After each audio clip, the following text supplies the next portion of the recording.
Alright,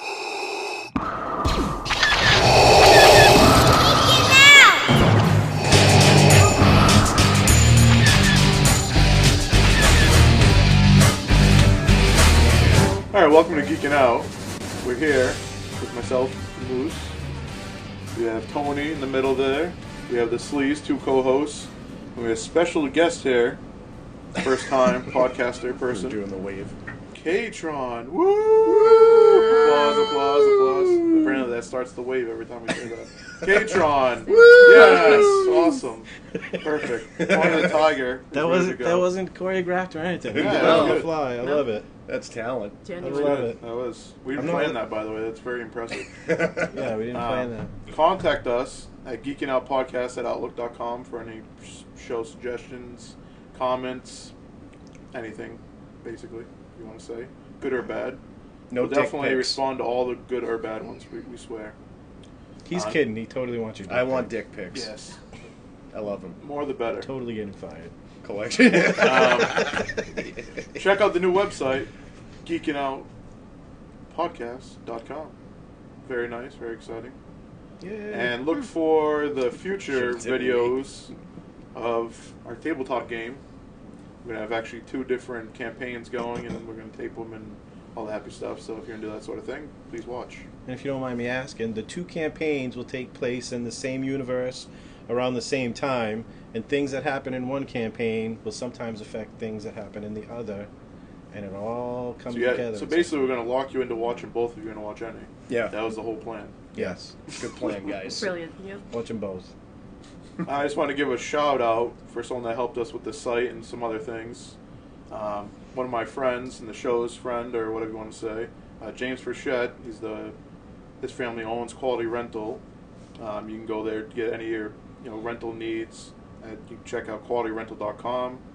They're located at 390 Walcott Street in Pawtucket, Rhode Island, or 1122 Charles Street in North Providence, Rhode Island. So feel free to go there, and again, thank you, Jimmy. So this show is going to be about our not instant reaction. Obviously, we had that show before, but our reaction, a little time after The Last Jedi. Now that it's like set in. And Yeah, our other thoughts, and obviously we have Tony here that wasn't here in the last show, and K-Tron here that wasn't on the last show, and our first time guest sort of thing. I was here, so. He was there. He Yeah. can't say anything in this whole cast. That's how it's going to work. Yes. I'm going to stare off into the space table. Space table. Oh, by the way, Geekin Out Podcast. Very cool. So K-Tron, what did you think of The Last Jedi? I actually saw it on Thursday. It was like the Star Wars fan experience. Spent $30 on the ticket. What? Jesus. Yeah, it was a lot of money. Dedication. Jesus. Well, to kind of defend that, we thought we were buying tickets for the double showing of Force Awakens and then Last Jedi, but apparently that was only playing in like one theater very far away, and that's not what we bought our tickets for. So that included a bucket of popcorn and some trading cards that were maybe this big. Ooh. Nice. Oh It's yeah. worth the 30 did you bring bucks. the trading cards? I did not, but they have pictures of helmets and spaceships on them. Oh. Good way to brag and then not. I got all this Sorry. shit. There are and it was pictures just of helmets. They were awesome, you guys. You can find them on eBay. So not like $30 worth of cool stuff, So but this could have became your eBay show, and you could just Yeah. be like, Right, oh, you look, could I'm have selling knocked these this on shit eBay. off. yeah. Anything else We you can guys put are up a looking link for? to your eBay posting. The link will be at the end of the show. Yeah, Your absolutely. eBay auction, I meant to say. I'll sign them if you want. Yeah, oh. Wait, So, spent a lot of money. Was at the first showing. Avoided as many like spoilers. I didn't really watch the trailer a lot. I just saw it a couple times at the actual movie theater, but I avoided it when it was on TV. And so it's at the first showing. Nobody's seen it before, at least maybe in America or whatever. Just very fresh. Maybe in Japan. Maybe. England, I guess. they don't have movies in Japan. Oh, okay. Pretty sure. Yeah. And I loved it. I walked out like, oh my god, that was amazing. It was just so many surprises. Just like almost in not shock, but like wow, it was so dense. There was so much to the film, where I was just like, wow, that was great. And then, I got home, processed that, and then the next day went on the internet, because now I was like, yay, I can look at the internet again. And there's just so much negative reviews that I was like, oh, what? Like, I just completely didn't understand it. So I had a very small existential crisis where I couldn't believe that there was so much negativity to something that I thought was so amazing. It was like an internet shit fest. Absolutely. And I just was like so blown away that I couldn't understand it. I was like, all right, the few people I saw it with, I was like, that was great, right? Like, we loved that, right? And they were like, yeah, we did. Like, but what happened? Well, I remember probably after you checked the internet and all that stuff. Yeah. She actually messaged me. I know her in real life. It's crazy. I know we didn't pick her up off the street and all that sort of stuff. Imagine. Hey, you in the Star Wars shirt. She said, you loved the movie or something along those lines, right? And I was just like, some parts of it, sort of thing. And then that's it. I lost my shit. She flipped out and almost cut wrists, but not too bad. Yeah. So for people that don't know, what would you say your, I don't know if you can put it a level or something like that, but like your Star Wars geekery goes? Like, are you just a fan of the movies, or you love everything Star Wars? Like, you picked up, you liked all what they did with the whole story and characters and stuff like that? In general, I've definitely become a bigger fan than I was. Like, it was certainly, there as I was a kid. I loved watching them. But as I got older, and especially starting to hang out with some of you guys, I definitely picked up on the fandom a lot more and started reading some of the books and expanding on the universe, playing the RPG game. So more into, the story and the characters and how the whole world is built and all that. So I think I'm pretty deep as a fan at this point. And, just... Would you say waist deep? Yeah, maybe. Okay. Yeah. Right. Balls deep. Enough where it's embarrassing if I talk about it enough, yeah. Those two. Those are in deep. On the inside, because that's how lady parts work. But anyway. But yeah, I don't know. And that, it's obviously a huge movie, so everyone is going to see it. But even, like, really, really big fans didn't like it. So I just couldn't understand that. I couldn't... Yeah, that's what I was getting at. It seemed like the people that didn't like it were the big, huge Star Wars hardcore fans sort of thing. Right, which I so thought just to I try, was. Not to squat on your view or anything like that, but just to have the audience understand where you're coming from as far as a fan, sort of thing. So on the same token, like, okay, so let's say you're a newer hardcore Star Wars fan.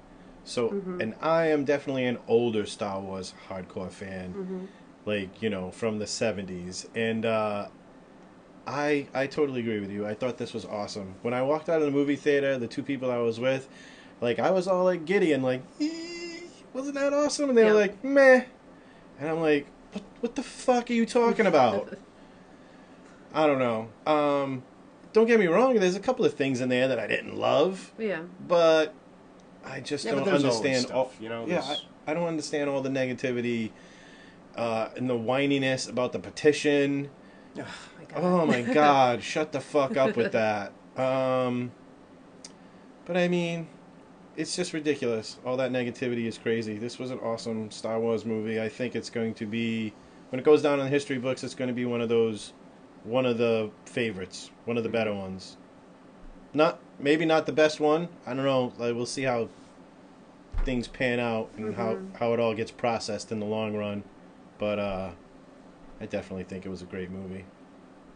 So the sleaze. Are you all done, Tony? Sorry. Yeah. I'm definitely. We'll obviously come back with it. The sleaze after, however long it's been. Do you feel any different than you do on the quick reaction show or whatever? I do. And there's a couple of things that go into that. Is one, I've always been one that stuff that I love in the end, initially, when I see it the first time, I don't like it. Like, that's just the history of me just, I don't know. Like, I initially watched it, and I remember my first reaction coming out to Y2 Just Incredible there was, I didn't know what to think of it. You know what I mean? And then I went online, and people were, like you said, was shitting all over it and blah, blah, blah. And then there was an interesting thing that I read probably about a week and a half ago where somebody said, well, the reality is that when Empire Strikes Back came out, initially everybody hated it. Oh, yeah. You know what I mean? I heard that, yeah. And then that turned out to be the best Star Wars movie they ever put out. Yes. So I let it sink in a little bit. I read some positive stuff, some negative stuff. And then I watched it again. Okay? Mm-hmm. And this time I wasn't taking mental notes. I wasn't looking for shit. I was literally just watching it as a fan, in the moment. Yeah. And I must say, if I was giving it like a 7 before, I'm probably giving it like an 8.5, 9 now, because I could take it in with all the information that I had after the fact of everybody, because we're in an age where everybody's got a friggin' opinion. Right. And everybody's opinion most of the time is going to be negative anyway.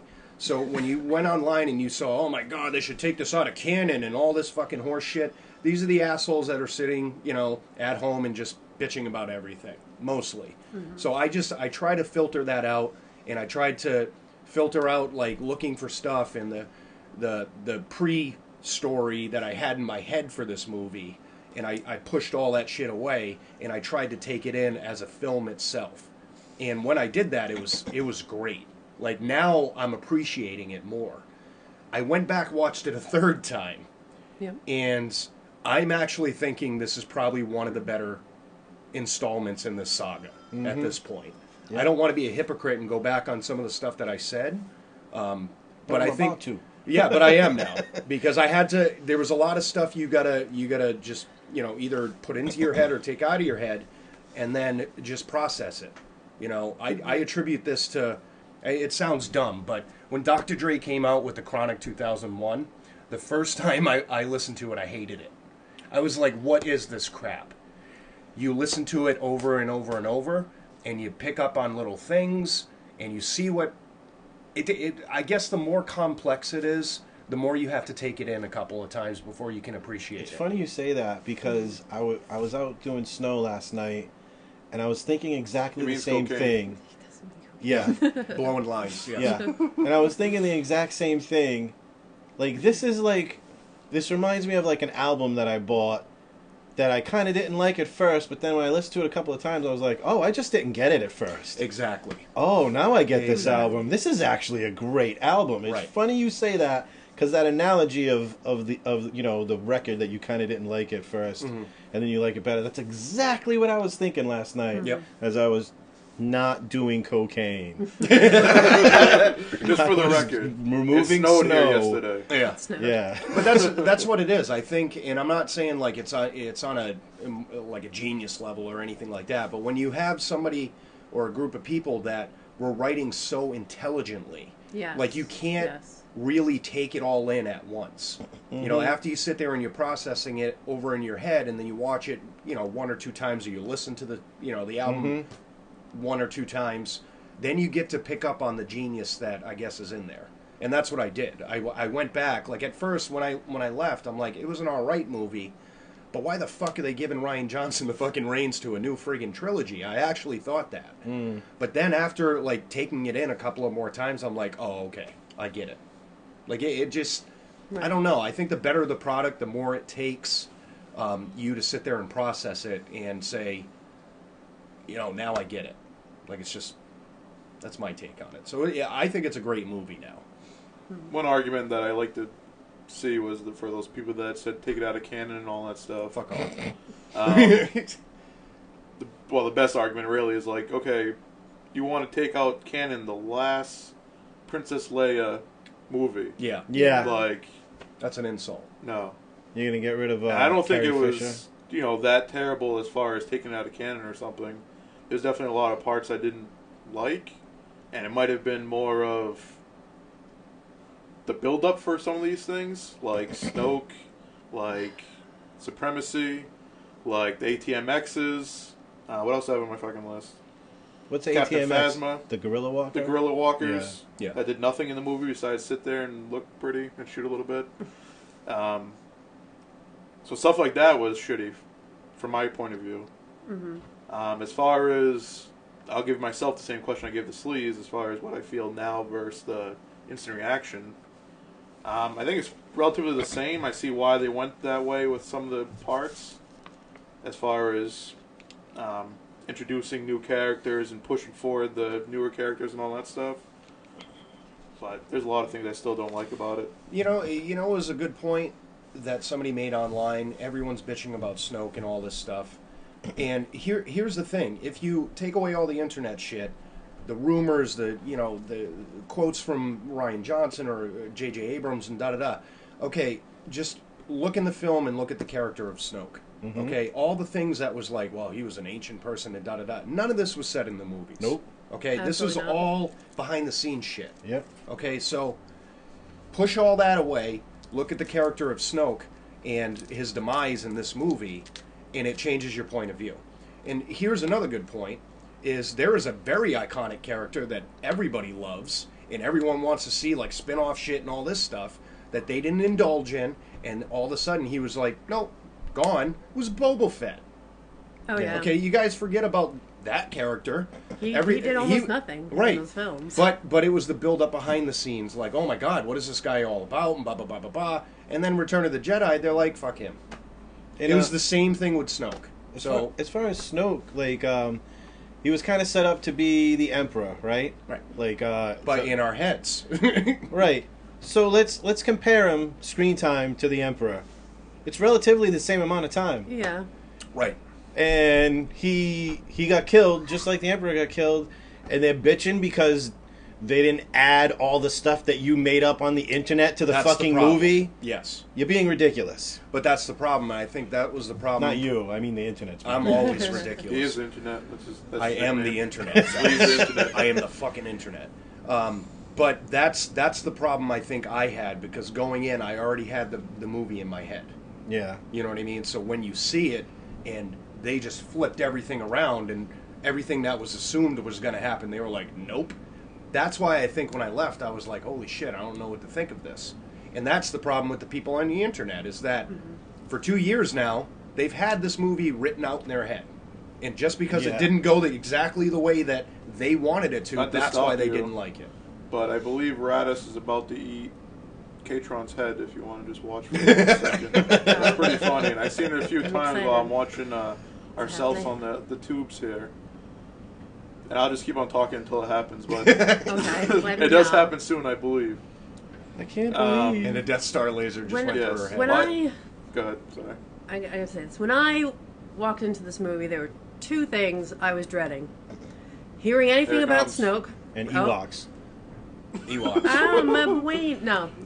I did not care about Snoke, and I did not care about Rey's parents. I was so tired of that. By the time the movie actually came out, I was like, you know what? Don't care. Yep. Snoke was not interesting to me at all. He was a shrivelly old dude in the shadows. Mm-hmm. Like, she's who not cares? into that sort of thing. Yeah, sorry guys. Old guys. I just wasn't interested in Rey's parents. It was done to death by the time the film came out. We're like, all right, well, she's somebody's kid. We saw on screen already. Like, I didn't care. So when they didn't focus on those things, I was like, oh my god, they actually didn't do that. And how like smart and refreshing that was. Like, I just was like, wow, they surprised me. And being surprised by like a Hollywood film just almost never happens. So I was surprised that I was surprised. But then a lot of people just don't like surprises, I guess, and that's cool. But like you said, like, they really didn't do much with Snoke. A lot of people thought a lot of things about him, like, oh, he's going to be the next emperor or whatever, but there can be only one Palpatine. Like, let's be honest. Right. He was so powerful and charismatic and amazing and intelligent. Like, he did things that no Sith ever thought to do before. He, like, manipulated the whole universe. And he did it. And he did it right under the nose of, like, 1,000 Jedi or more, right? Like, there's going to be another guy doing that. Like, you don't even need one. So why would you bother writing one? And they didn't. So I'm glad that they didn't try. I mean, they should have just never made Snoke. They should have just had Kylo Ren be the head of the first. Well, that's the thing. I like the fact that they put Snoke in, and you're like, oh, this is the big baddie. And then in that part in the movie where Kylo Ren tricks him and kills him, I'm like, but then there's another movie. What are they gonna? Oh, Kylo Ren's gonna be the bad. Oh, now I get. I thought that was a nice twist. Well, I like that. Here's the thing too, with people bitching about the whole Snoke thing. Before the prequels, you didn't know shit about Palpatine. You didn't even know his name was fucking Palpatine. Exactly. Like, he was just the main bad guy. He was in the shadows. He comes in, Empire Strikes Back, Return of the Jedi. He gets killed in the same fashion. Exactly. You didn't know shit about him. Yeah. No one's bitching about Palpatine. How come we didn't get a backstory on Palpatine? Well, you Right. did. You got 3 fucking movies. Yeah, 3 fucking movies. And they were kind of terrible. some parts. I think Lots a lot of parts. people, especially after the prequels, were just so used to being spoon-fed Exactly. a Oh, story. yeah. Like, and Force Awakens pretty much spoon-fed you the whole, all of Star Wars. Like, here you go. This is what the Force is. Yep. Yeah. Here you go. This is the bad guys. Here you go. Rey's gonna be a Jedi. Like, you knew everything was gonna happen in the film, which, Very cookie cutter. I kind of didn't like it as much because of that, and some people did, some people didn't, or whatever. So that this movie was so different than that movie, that also is surprising for a lot of people, and I can see how that threw a lot of people off. But It's like, don't worry, Internet. I'm sure there's going to be a book out in less than a year or two all about Snoke. Exactly. It'll probably name Snoke. I think the potential is there to make Snoke a good character. Not good as in, like, good versus evil, but good as in, like, they could have did something with him as far as making him worth screen time and all this stuff. I mean, it definitely pushed Kylo Ren's character forward and his order of the First Order, or whatever you want to call it, by killing him off. But I think the potential was there, and it was interesting, probably more because of reading all this shit online and stuff, what his character could become versus what was in the movie. But I think there was potential to make him, not Emperor level, but to make him a good character, a good bad guy. And I think it was Dr. Huge that actually said that it would have been nice if they waited another movie to do that, to kill him off. But who knows where it would have came. Like, obviously, he couldn't have pushed Kylo Ren's character forward as much. The Praetorian Guard, the whole scene wouldn't have happened. Great scene. Love that scene. so good. But like I said in the first reaction or whatever you want to call it, it would have been cool if they killed him off and it was Kylo Ren and Rey that fought him and you actually saw some of his powers and stuff like that. Because he did the Force lightning to the ground, bounced it up or something. Who the fuck knows what happened? It was so quick. So you saw there was power there. They made the link. He made the link between Rey and Kylo Ren. So there's some power there as well. Plus, he was just like toying with them with his finger back and forth. So that was my big complaint. If he's that fucking powerful to literally stop both of them from getting, the lightsabers when they were trying to get it to do anything they wanted to do, how does a fucking lightsaber turn right next to him? That again, I think it was a the misdirect. Kyber crystal is part of the, like, there's a connection with the Jedis and all that stuff, and the Sith or Force users in general. They feel that. How does he not notice it turning slow motion and cuts him? I think Kylo Ren was doing some kind of like trickery, some kind of misdirect, making Snoke think that he was turning that lightsaber, but he was actually turning the other lightsaber. If you go back, like, Kylo Ren was definitely figuring shit out even early on, and he was like, who's doing this Force connection between me and Rey? This would kill Rey if she tried it. It would kill me if I tried it, Like, he definitely seems to be more of the, the puppet master in this than you initially thought. But at the same time, I also think that there's a possibility that Snoke knew. He said, he was like, I see the blade turning and he's about to turn it on and strike down his greatest enemy. I also feel that could be part of it. That could be an alternate theory. And maybe that's part of his plan too. Like, yeah, kill me. I'm going to come back. Maybe he's got some kind of thing like the Jedi are doing. I'm not saying either one of those are true, but, well, actually, I'm leaning more towards the first one. But with the extended universe and a lot of that stuff, it's always, there's always two. There's the Master and the Apprentice. Mm-hmm.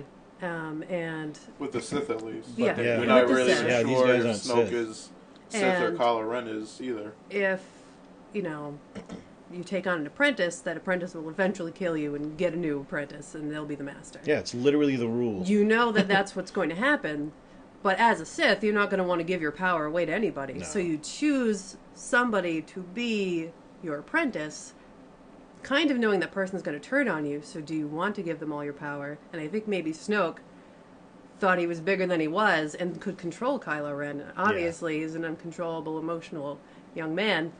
And That's being nice.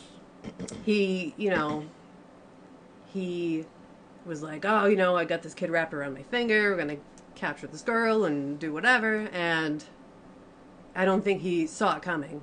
And that was his mistake. He took on somebody so powerful. He's got the Skywalker blood. He thought he could control him, and he couldn't. I think Snoke just wasn't as big and bad, not only what everybody thought he was, but what he thought he was. Well, here's the thing, too. And if you notice with Palpatine, because you saw his progression through 6 movies, I think the more powerful you get with the dark side, the more clouded you become. Because in Return of the Jedi, there was a lot of it, like, Palpatine still thought he had everything figured out. And there started to be things that he wasn't seeing. I think it's like a Sith cockiness. Yeah. They get so fucking powerful, and they're focused on one thing, instead of being focused on everything when they were trying to attain the power. You stop believing your yes man. Right. So that's why Palpatine didn't see Vader grabbing him and throwing him down a shaft. That's why maybe he didn't see Kylo Ren turning the fucking lightsaber on him.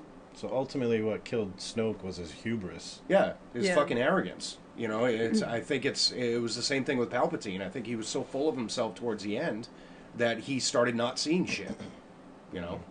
That's the way I look at it. And since we're on Palpatine and Snoke and Kylo Ren, It's a weird foursome. so the was things 3, I that think. Palpatine said It to was only Luke. But if you're involved, that would be a foursome. You are correct. Yeah. Anyway, go ahead, Tony. So the things that Palpatine said to Luke to turn him to the dark side just pale in comparison, I feel, to what Kylo Ren said to Rey when he was like, you're not a part of all this. You're not anybody. Yeah, you're not nothing. worth. You're nobody. You're not worth anything to anybody except to me. Like, he basically gaslighted her right there. It's very seductive, yeah. Very come to the dark side. You got nobody else, baby. It's only Yeah, shirtless. he did. Let's go. You've seen me without a shirt, earlier, right? too, Right. So But I the think he way did that, a better job than Palpatine is what I'm trying to say. Yeah, I think Palpatine was kissing Anakin's ass way too much. Like, oh my god, you're so fucking powerful and da-da-da. Where Kylo is like, you know what? You're a piece of shit. You really got nothing, and the only thing you got is me and, us taking over the fucking galaxy. I mean, what else are you doing? Well, I think Palpatine did a good job with Anakin. He played the fucking long game That on kid Anakin. was easy, Well, too. yeah. I mean, I'm come on. saying with Is he Luke. with Luke. Come yeah. to the dark side. We have Yeah. cookies. I'm pretty sure he said that. Yeah, pretty Yep. much. Yeah, it's canon. But I think, again, it was where, I think his power got so much to his fucking head that he wasn't thinking correctly. Mm-hmm. I think Right. if you read in the books, too, I mean, there are a lot of downfalls to being a Sith or, a dark side user. It starts physically fucking you up. It starts mentally fucking you up. And that's where you're not taking into consideration. If Snoke was this big, baddie that's been around for thousands of years, well, how long has he been, really powerful in the dark side where it's basically melting his fucking skull? Because there's Literally, figuratively. Right. I mean, in the prequels, you really saw the calculating Palpatine where he's putting stuff into place, and there's a lot of thought into it. Where you don't get that from Snoke. He's just basically like, let's just fuck these people up, and you're going to be a fucking awesome, dark side user, and I'm going to do this. And he was very arrogant in the Last Jedi and full of himself. So I think a lot of the dark side probably clouded his fucking skull, because it starts to really screw you up. Yeah. That's So do you think that the reason Snoke looked like that is because he's been doing the dark side so long that it's eating him alive? It could be, I yeah. think so. Yeah. It Yeah. seems to twist you and warp you. Yeah. it seems like a lightsaber cut though, almost like the scarring. Oh, His face. that's yeah. There's that's probably true too. I want to say his name is Darth Sion from the Knights of the Old Republic games. Yeah, that guy got He was fucked up. physically fucked up. Yeah. Because the That's dark an side excellent- just... Yeah, he was... Yeah. It cracked his fucking skin open and all that stuff. So, He was it's- gross, yeah. That's an excellent reference. Thanks. Dark Scion, yeah. Even with this movie, when you see like Luke, when he shows him thinking a dark side thought, like I'm gonna go kill my nephew while he's sleeping, you see his face kind of twist, and it gives you You brought that up. that hint of like, you know. When that first came up, I was like, why is he in his nephew's room? This is weird. my whole thing with that was Paranoia. well, you're telling me that this Jedi Master that did go with Vader and the Emperor, gave himself up, his lightsaber up, to have a slither of good thoughts or feeling the good part in his father, that he think he could turn him. That same guy that was just a Jedi Knight at the time, a Jedi Master now, is going to be worried about some his nephew turning to the dark side, and is almost willing to freaking cut him down in his sleep. Well, I think it's paranoia. He witnessed the pinnacle of the dark side and the Sith, and he didn't want that. So I think that any hint to that freaked him out. I think I think it happened really quick too. Like, yeah, you kind of see it in the movie, and they show it twice, so maybe it feels longer. But he went in and he felt it, and he was like, "Oh my God, I can't have this again. I can't do this again." Thing. I don't think he was just spying on him when he was sleeping and then felt it. I think he was in his room, so to speak, and then decided to go and be like, "Oh." Luke says in the movie, "I only thought it for a second. I only Yeah. He wasn't walking in to go kill him. He walked in, probably thinking these dark thoughts, and then was like, oh." Yeah, he had that one thought, like 1 second, like, I should just do it. And that's when Kylo woke up, and he was like, I'm Uncle. Hello, yeah, I didn't mean it, but it was too late. Like, sometimes I have a pillow in my hands, and I want to smother my wife, and then I'm like, no. That's on... I think she doesn't watch this. No, it's the opposite. No, I think you're right, Nick. I think Luke was getting some kind of inclination that Kylo was being weird, and when he went into the room and probed his mind or whatever, he realized that Ben Skywalker, Ben Solo, was already in league with Snoke. And was he though? I mean, that's the impression I got, because he had already. I don't think so either. No. You know what I think is? I think that as Luke was going on and he was getting more powerful, he saw the real... I mean, because if you really look at it, he didn't really see like a tremendous amount of the Force in the original movies. I mean, he saw Yoda lifting up a ship and stuff like that, but there wasn't a lot of demonstrations. But I think what I took from it is as he was starting to get more powerful, he saw the real capacity of the Force. So if he's feeling that somebody he's training to do all the things that he's now capable of doing, if he's feeling that this is evil, this could be a fucking problem. Because, if he's powerful enough to like project himself into, another planet across the galaxy, what is this guy capable of doing? And I feel too like Luke has definitely felt the dark side in himself. In that moment, he does. And in the extended universe, he did turn to the dark side or whatever, but it's not real anymore. Dark Empire comics. But he's felt it. He's seen it. He went through that whole thing at the end of Return of the Jedi. So, he's felt the dark side too. He knows what he's capable of, and this is someone who is just as powerful as him, maybe even more so. Right. Like, I understand why he would, think it. I don't think it's completely out of character. His character is very emotional, and he's kind of been alone with it too. Like, wears his heart on his sleeve kind of guy. He hung out with Obi-Wan for like a day. That guy died. He hung out with Yoda for 2 weeks. Mm-hmm. That guy's dead. So he does feel all that pressure, and maybe he doesn't know how to handle it. I don't think it's completely out of character too. No, I mean, he did try to strike down the Emperor. Like, he did grab the lightsaber from the side of him, like the Emperor said to do, and Darth Vader stopped it. So I could see that argument. Mm-hmm. Well, he's slipped before. Yeah. He's slipped. He's human. But even after Return of the Jedi, there's even the legacy of Luke Skywalker, the book that is canon. He goes around and looks for other forces or other things like type of force, not good and bad necessarily, but just other force traditions and stuff like that around the galaxy. Mm-hmm. So he does learn other force things. So I don't think this is like his one of his only instances that he felt the force or anything like that. I just think I don't know. I just don't like it. I mean, I understand there was like a bad judgment or something beforehand, and the dark side he felt before. Mm-hmm. But I just, I don't know, maybe I put Luke on this pedestal, especially at this point, Right. that he is just fucking ridiculously powerful. But that's the problem. He is. And that might be the whole like problem with it. I love Luke. He's like one of my favorite characters. So I understand like a lot of people were let down by this movie too, because there's Luke being like this angry old dude who doesn't want to do anything, and they were let down by that too. But I feel like it's in his character because he's nothing but like whiny and emotional, and throughout his whole arc that we've seen too, he doesn't have the discipline because he was never like taught. He didn't have that time. Yeah, he didn't have the luxury. Traditional training. He didn't. No. He had to be a monk like everybody else. He was like just a normal dude, kind of thrust into it.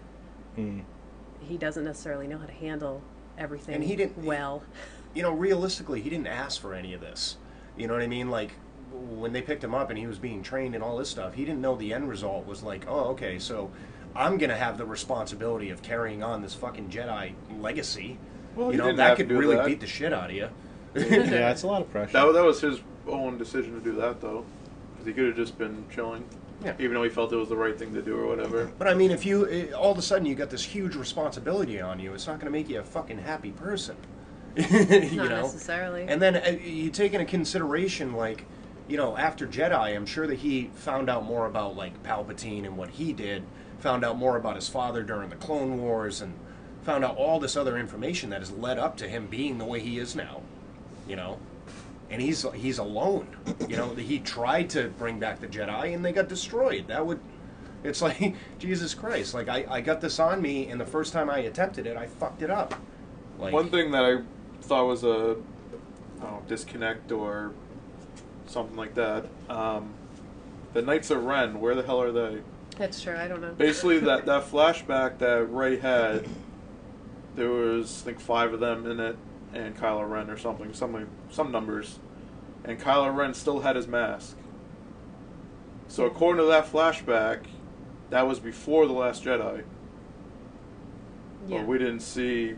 But it's a vision. It could just be manipulating the reality, whatever you want to call it. So I'm just wondering if they're going to try to bring them back since J.J. Abrams is doing the next movie. I think the Knights of Ren are dead. I think... Well, the Knights of Ren are initially like the other Jedi, students that Ben Solo colluded with at Luke's temple, and then they became the Knights of Ren, and then all the other Knights of Ren besides Kylo became the Praetorian Guard. I don't think they're the Praetorian Guard. Theory. I don't think they are. Yeah, doesn't sound right that they are. I wouldn't think they because they were loyal to Kylo, not because Kylo Ren was the leader of the Knights of Ren. Yeah. I don't know. I guess they could be. It wasn't really discussed. Yeah, but if they're going to bring them up, they should at least say, okay, they were them, or we killed them, or something. Just because maybe they are saving them for the next one, where Kylo Ren will be supreme leader, so that he can bring his entourage. Right. Maybe they're out doing something really cool right now. Yeah. On the beach. I mean, or they would have been killed because there can be only 2. So he used not them Sith, though. to take over. Yeah, they haven't said once they're the Sith or anything. The Knights of Ren are actually an offshoot of the Jedi that were hunted down by the Jedi. I assumed the Knights of Ren were the people that Kylo Ren ran away from the Jedi Temple with. The students left with him.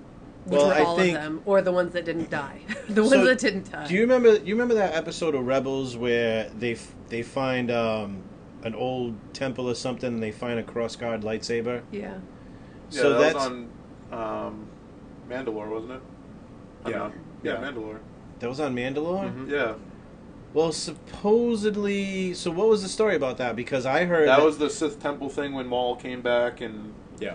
Episode, season 2, I think. When they found that cross-guard lightsaber, the story behind that cross-guard lightsaber is this is where the Jedi hunted down the original Knights of Ren and took them out. Then Kylo Ren, I think, adopted the name the persona, the mythos, their not theory, their code of conduct or whatever you want to call it. I think the Knights of Ren are something that Kylo Ren just adopted. I mean, the obvious thing, too, is Sabine's clan's the Clan Ren, too. So I wonder if that has anything to do with anything. Holy shit! Yeah. I never made that connection. But here's, you know, going into the movie for the second time, I really sat down, and I'm a fucking dork. Like, I sat down and I said, okay, That's why you're on this show. Right. Yeah. Go ahead. But I It's a took some requirement. things from the older movies, and I'm like, okay, so is it following, I don't want to say the tradition, but is it following the formula to this? Because, and there was one thing that I thought of. So Obi-Wan is talking to Luke in A New Hope, and he's talking about his father and da-da-da, and what's brought up is the Clone Wars, right?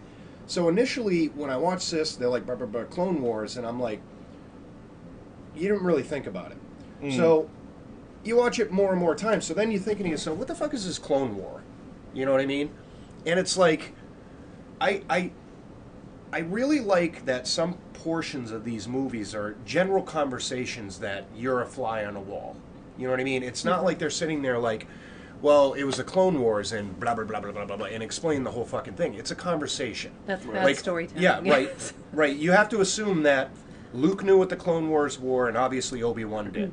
And you're listening to their conversation. They're not going to sit there with each other and be like, oh, remember the Clone Wars? This is how it started, and Palpatine, and blah, blah, blah, blah, blah. They're just Clone Wars. That's it. Right. So I think a lot of the... When I went into the second movie, I said, well, a lot of the stuff they're going to talk about, like the Knights of Ren, right, is just a general conversation between Snoke and Kylo Ren. They both know who the Knights of Ren are. Doesn't necessarily mean they have to sit there and dictate it. There's no need for them to elaborate. They know what the fuck they're talking about. Exactly. Like you said, it's bad storytelling to No, go but into they it. Right. they made a point to make it in one of Rey's. Wasn't that in her vision when she get the lightsaber or Right. whatever? Right. So if they're gonna do that much, they'll at least explain it a little bit more. But I you hope have to they think. will. Yeah, I hope but so. but like this. I don't think it's really needed because who gives a shit what they are, really, Right, when it comes right. down to it. But if you're going to mention that Kylo Ren has these knights, or whatever you want to fucking call them, under his tutelage, at least say, Snoke killed them all, or they're still out there, or... But there's a million conversations, not so much in the prequels, because they were just right out with it. They had to explain shit to you, because by the time they made the prequels, the fucking universe was so big, so if you mentioned something, you had to, like, give the dorks a hard-on and be like, hey, brr, brr, brr, brr, brr. Spoon feeding you the story, yeah. Right. But if you think about the original trilogy, they were trying to make a movie within, like, 2 hours, 2.5 hours, right? They're not going to sit there and that was a problem with the prequels, is there was way too much explaining. Yes. Like with the democratic shit and all that crap, and a lot of people didn't like that. And that's what's fucking hypocritical now, is they're like, people are bitching like, well, fucking, what about the Knights of Ren? And what? It's like you were the same people that bitched about too much talking in the fucking prequels. But if you look at the original trilogy, there's a lot of talk about shit.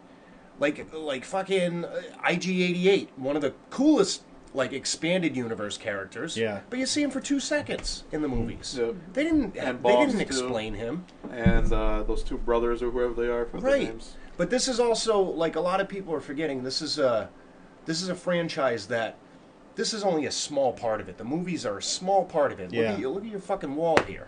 You know what I mean? Your They can't books see and your that. video games but you know, it's a lot of stuff. It's going to be explained. I think the Knights of Ren are going to be explained. It might not be in the movies. Snoke might be gone.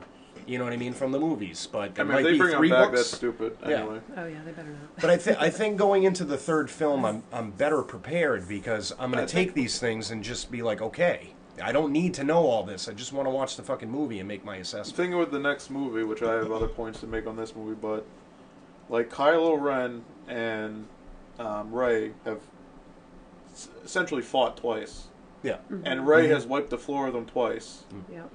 Like, what is going to be the next step to this? Is Kylo Ren going to start learning stuff from no one and just be a competition finally?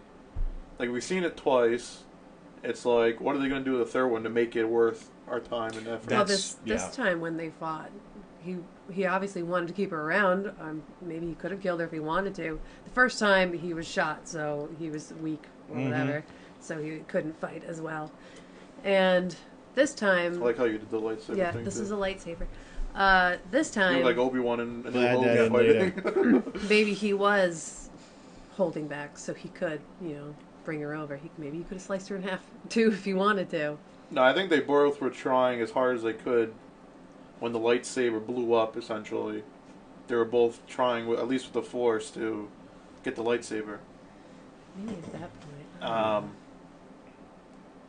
So I don't know. But I understand the argument, and it makes sense with when Chewbacca shot him with the freaking crossbow that was making the First Order troopers go across the freaking street. Yeah. Every time he got shot, and he's just like, oh, punching himself, and like, that Do was this. shit. Yeah, but That you saw makes how sense. built he Pain was makes in me the fucking last stronger. movie. Yeah, I know, man. I'm not gonna say hard.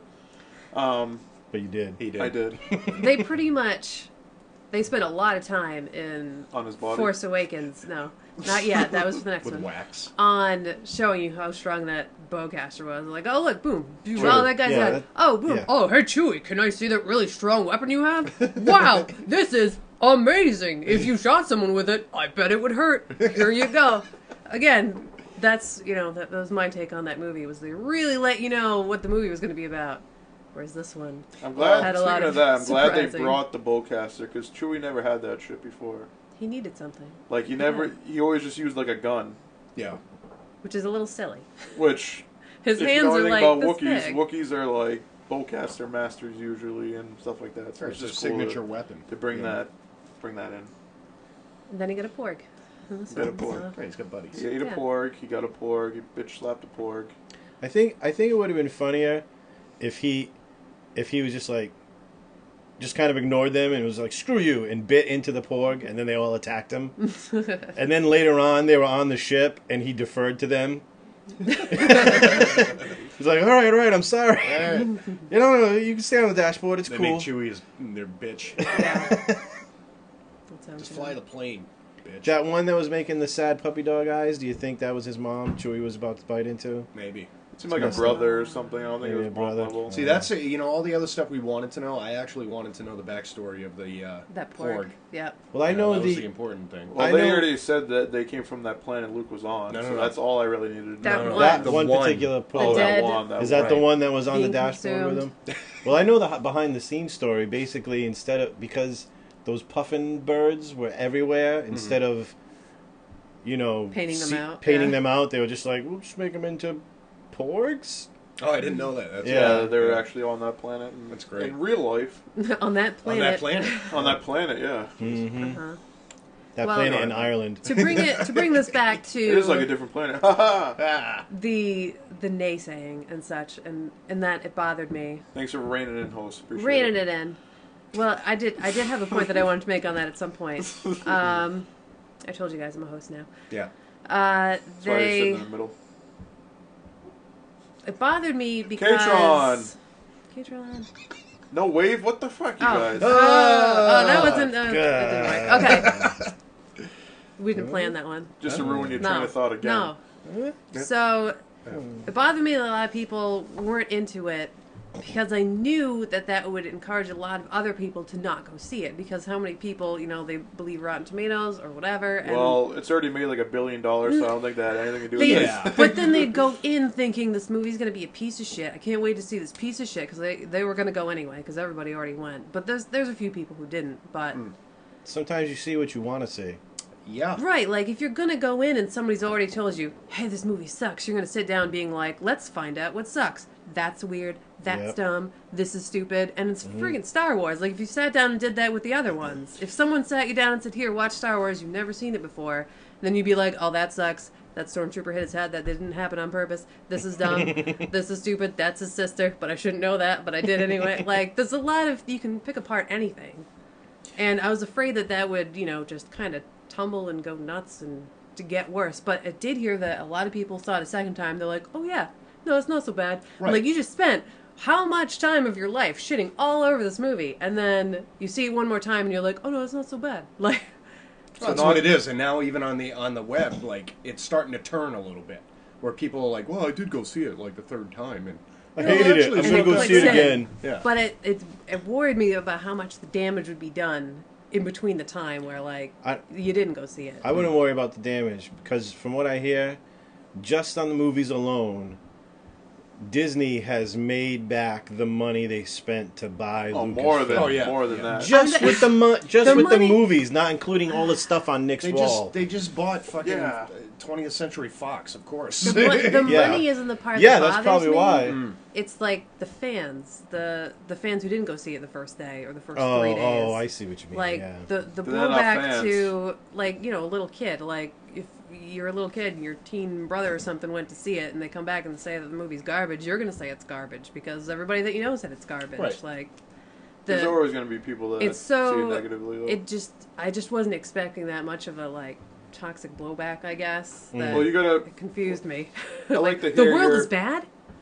Wow, people are mad at I like stuff. to hear both your thoughts, not Sleaze, because he's already been doing this before. Okay. On the whole Leia scene, that you know which one I'm talking about. She's Mary Poppins through the fucking space Yeah. with the umbrella, and she saves herself. You wanna How go do you guys first? feel You want about me to go that? first? Not that one I'll go. scene makes a movie, I'll let but Tony handle this for now.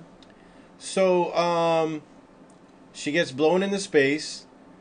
She starts freezing up. She pulls it together for just a second, reaches out, and pulls herself back in.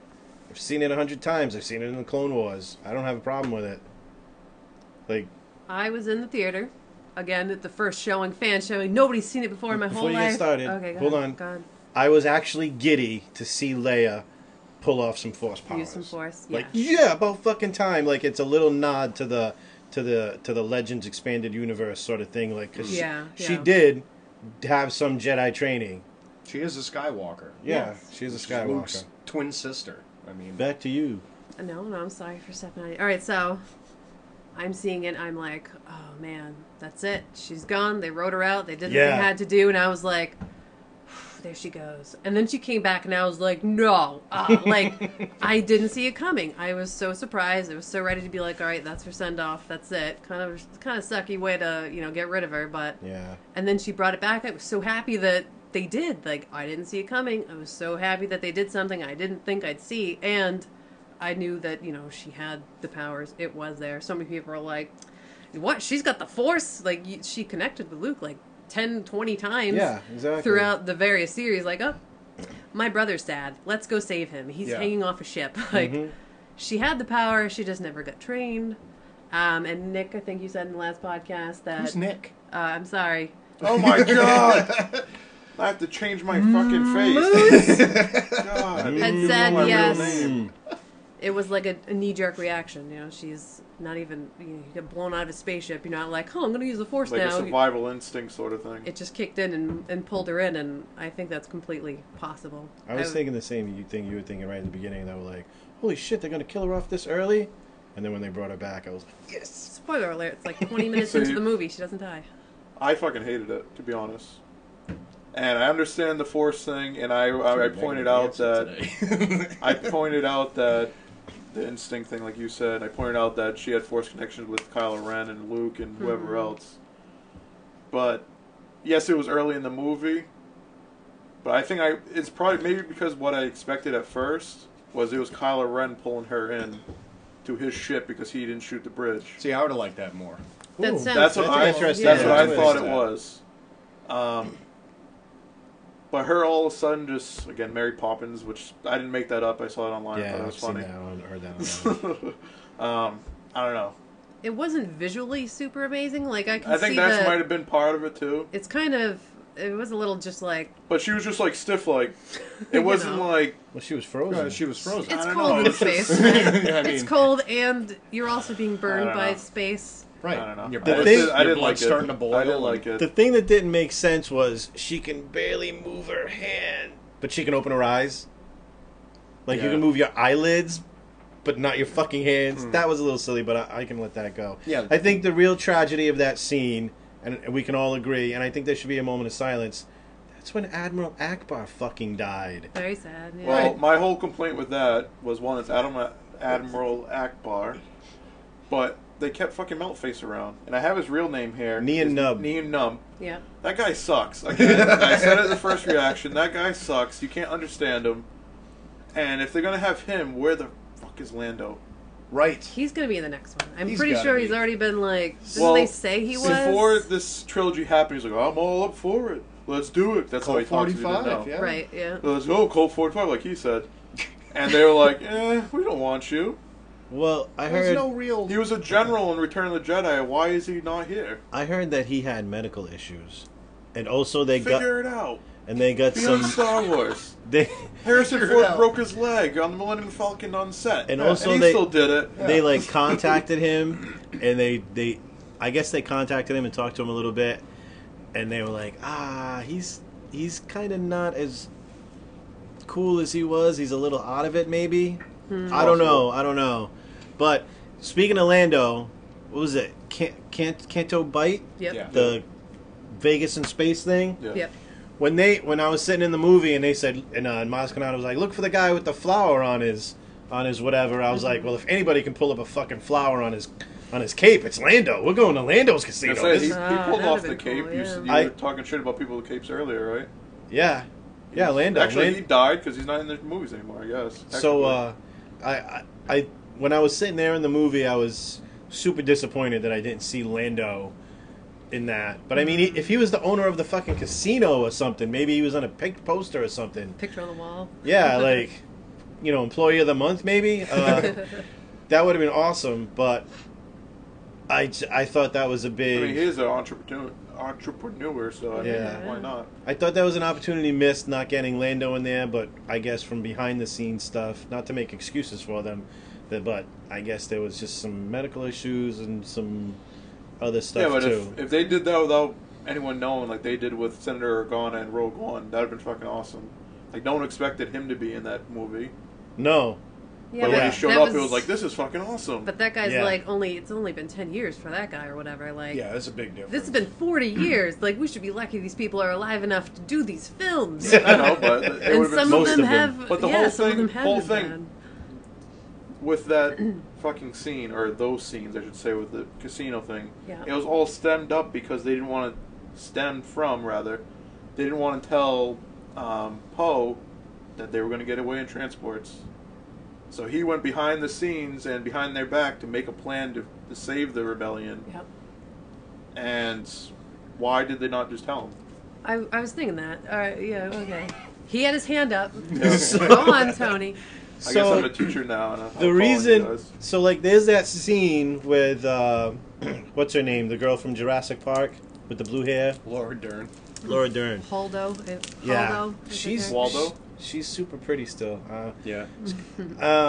Anyway, so there's that scene where he's like, "So what are you gonna do?" And he's kind of mansplaining the fucking situation to her. Yeah, like a wicked dick.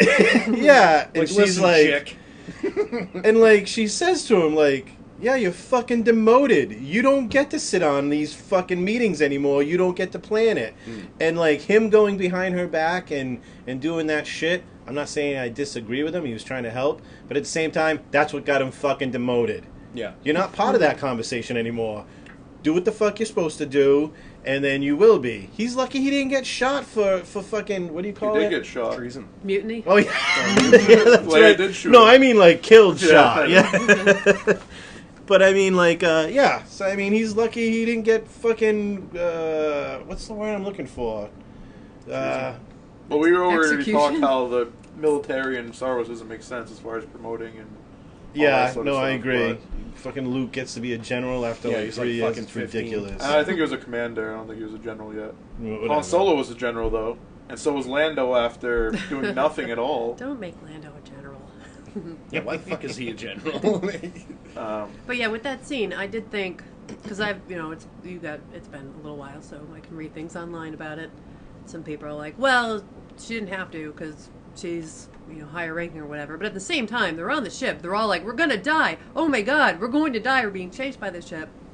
We don't have any power left. We're just slowly running out of gas, waiting until they catch up and kill us. She could have. She should have.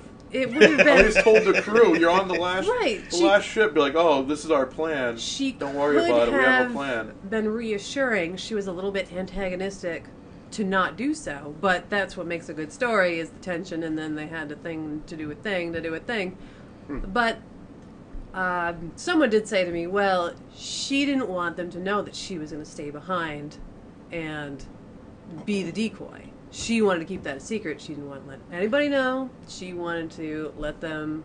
I thought that wasn't the original plan, though, for her to stay behind. Also, like, not wasn't telling... there, like, that big, like, her and Leia, like, oh, I'll stay behind thing? Well, they were like, I'll stay. No, you stay. No, you stay. Also, no. not telling everybody is definitely standard operating procedure in the military, because it's like, if you tell everybody, they're going to be like, oh, I got to call my mom, or, you know, like, Right. even like, some transmissions in the ship could be monitored by the First Order and picked up, and they're like, oh, they're going to that planet. Yeah. We'll just cut them off. So, but... I don't know. I understand why they did it for the whole story, and they see that Right. kid, not to get too far in the movie, not that we're going in order at all, but you see the kid that has the broom at the end with the Force and all that stuff. Right. And you see those sort of cool, like, Porsche things they're running on. Yeah. And, of course, the casino scene, and It's was nice pretty to- cool. yeah. It was something different you haven't really seen before. Yeah. It was a good chance to, like, see a lot of different creatures and aliens, because Right. they're all aliens, but there hasn't been a lot of that in these other that you haven't movies. seen before. So you get to see some other species. I'm sorry. Ugh. Go You're ahead. right? Okay. Fucking dying. All I right. think that Canto Bright thing was good for character development, but ultimately, and this is true in the movie, it was completely fucking useless. Yeah. Like, nothing happened. Like, Right. it was blowing up in their faces right before Poe got shot by Princess Leia. Right. I have a big problem in Force Awakens with the whole Cantina Part 2 scene. I feel like that scene kills that whole movie. It's like, hey, we're going to go do thing. Let's go. We're getting out there. We're flying, raising the Millennium Falcon. She's got Han Solo. This is amazing. And they go there, and then the whole thing just dies. And they have to go there because then they have to get the Jedi explanation from Maz. I don't like her character. She is so... There was no point to her being in The Last Jedi. What you're talking about, Force Awakens? She had to... But yeah, agreed. Yes, she had to be there to explain, and that's the only reason. She's the exposition of that scene. But I just didn't... Something about the voice acting and the way that she looked, and maybe she should have been a puppet instead of CG or something. I just didn't like her. She didn't truck with me. I like that she thought Chewie was hot. I think that's cool. And Chewie funny. is pretty hot. Yeah. It must take a lot of time to groom, so I mean, it's... So I feel like that whole scene kind of like... You don't even get to see a lot, too. They kind of do the camera pan, and then it's just them talking at the little table. Yeah, right. I feel like the Canto Bite scene was it was that again, where you get to see a bunch of people and they're on this thing, and you get like a little bit of a hint of how the rest of the world lives, because we've kind of just been with the rebels who live in like huts and tents and wherever the heck they can live, and everybody else on a spaceship, where you get a little bit of taste of like the people who live on the regular planets and stuff, and what their life is like, or the rich people, which they do say, well, how do they get rich? Who are the only rich people around? They're working for, the Empire. So you got a little bit of that. There was kind of a hint, but it was a more exciting scene than sitting around in the cantina with Han Solo and Maz being like, oh, hey, here's the weird fruit. Let me talk to you. Huh? Okay, well... It was a better scene, but to get there wasn't as good as why they went to Maz or whatever her name was in the first place. Because Han Solo thought that she could help them because they obviously knew the situation. It was just another case of like, we need to go talk to somebody. Well, we gotta go to a place. It's a cantina. Let's all hang out. You know what was kind of got me thought was crazy? You were saying like how she liked Chewie. Yeah. But in The Last Jedi, when she was saying, look for the guy with the flower on his shirt, and oh, he's got good hands. And I'm sitting there thinking, the guy with the flower on his shirt is Lando. She's banged Lando and Chewie? Holy shit! What a threesome that would be. Jeez, that is a weird love triangle. Someone would have to stand on a stool or... This chick, man, she Gets around. But I do she get knows it, what she but likes. I feel like there's more appeal to that scene than some of the other cantina-esque scenes we've been given. Right. I mean, if it came down to, like... I don't know. I just didn't like how they got him there. Like, the reason how they got him there was, it was fine, because Poe was trying to save the day, as usual. But knowing that it was the, whatever rank she was, Admiral, I think, Yeah. not telling them was the reason they got there. It just didn't make any sense to me. especially when she could have just pulled him aside and be like, don't tell anyone. She if was it plan. is the plan. Yeah. I know you're demoted and all this bullshit, but I think she just relax. didn't. She didn't like him. Like Leia loves him because No, I think obviously she did like him, and that's even at the end, or when she's about to say, "I'm going to stay on this. I'm gone afterwards. I mean, you guys leave. I'll stay on the ship." She's like, "Oh, I see why you like him," and all that stuff. Now, after he's had a mutiny. I don't know. But at first, like the Sleaze said on the first reaction show, like he had the feeling of that she was a double agent sort of thing. Oh, Yeah. That's sort of what it that, seemed yeah. like. Well, The Last Jedi was like a film of red herrings. Everywhere they were like, here's what you think it is, and then it's not. Like, she could be a spy. Leia was going to be dead. Luke's going to take that lightsaber and go help Rey. Like, they set you up with a lot of these things. And that there was more than one, I think was kind of cool. Like, you do get they did set you up to kind of think, like, oh, she's a spy. Yep. And then I was like, oh, God, well, I know she's a spy. Hooray, big surprise, she's a spy. But then she wasn't. It was a surprise that she wasn't a spy. So that was nice. But she did seem like a dick up until then. I knew she wasn't a spy because I felt like they pulled her from the books. I feel like she's Winter from the books, that chick with the silver hair. Right. Like, just like Ben Solo is really... Kylo Ren.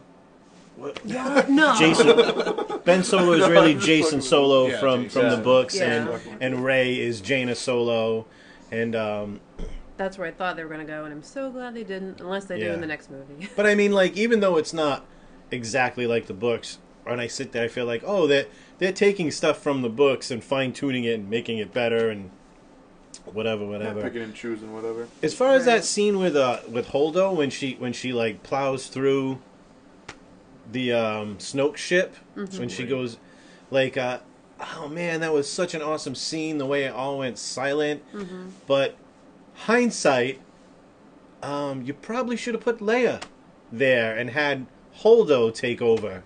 Yeah, this was... Yeah, and the filming and everything was done before she actually died in real life, though. Yeah, I know. I'm So, just saying, if only you could have used the Force to know which one was going to die first. Well, Leia could have, apparently. Yes, I mean, like, I think it would have been... I think it was another missed opportunity. Even though we didn't know Carrie Fisher was going to die, I still kind of think you probably should have had Carrie Fisher on that ship. It would have meant more. It would have meant more, and it would have been such a, like, holy shit moment. Like, it already was a holy shit moment. Right. It would have totally brought you over the edge. Well, they were planning on using her in the next one, though, so... Should have kept I don't Luke know what alive. those I think she was going to die in the last one, because Luke died in this one. I agree and Han with Solo that. died in the last one.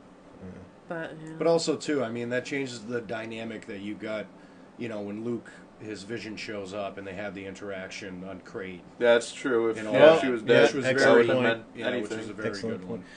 Because there'd be no reason for him to introduce himself. He would have just walked out there. Yeah. Because he went there to say bye to his sister. He's not going to be like, oh, bye, people I don't know. Hi, see you guys later. Yeah. Or now I'll go through the door and friggin' sit there. Or stand there, whatever he did. It would have been funny if they actually started playing after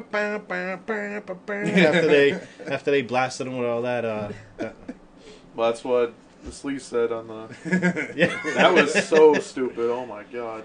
Yeah, I don't know. Like, him going like this, I wasn't loving it. I think it would have been cooler if he just made a face like, really, dipshit? Just come down here so we can talk. Well, that's just them trying to, like, be cool. Like, Disney trying to be cool with, like... Yeah. Well, that was the issue I had. Something. Like I said in the other show we had, I think there was too much comedy in this one. You know what I mean? Like, there were certain things like that and, like, I didn't hate him throwing the lightsaber over his shoulder, but I didn't love it. Yeah. I think it would have been better if he just went, thanks. You know this is private property, right? Yeah. What are you doing here? Or something. I don't know. Or giving it back. Like, no thank you. Oh, yeah, I think whatever. because we sat there and I explained this to my wife, because she was like, I don't know why you had such a problem with that. I thought it was funny. I said, well, yeah, of course you do. It was. But at the same time, it's like we sat here, and again, you're writing the story in your head, and that's why it probably wasn't as effective. Yeah. And for somebody like my wife, who doesn't think about this all the time, it was a good thing. What is wrong with her? Is that you were anticipating this confrontation for years. Literally, like they left you like that, and you're like, oh my God, what's going to happen? And you know, when you when you finally saw that scene in The Last Jedi, you're like, okay, finally we get to see what happens. And he goes, what the fuck? I think part of the problem is too, is J.J. Abrams did the first one, Rian Johnson did this one, and Rian Johnson asked J.J. Abrams like, what were your plans for some of these characters, and he really didn't have any. Right. So Rian Johnson did whatever he wanted to. So if J.J. Abrams did all three, which I'm not saying he's the best director or anything at all, but it might have been different. It probably would have been different. Obviously, this movie would have been different. Yeah. Not that the movie was terrible by any means, but I think since he did all that build up through the whole Force Awakens, I think that the interaction would have been totally different. Yeah. And Luke would have been different in this movie too. A big majority of the stuff JJ put into place, Rian Johnson just tore down. Yeah. Because he built up Snoke, and that's why all these, not the only reason, but that's why all these people had this weird Emperor vibe with him and all that stuff, I think.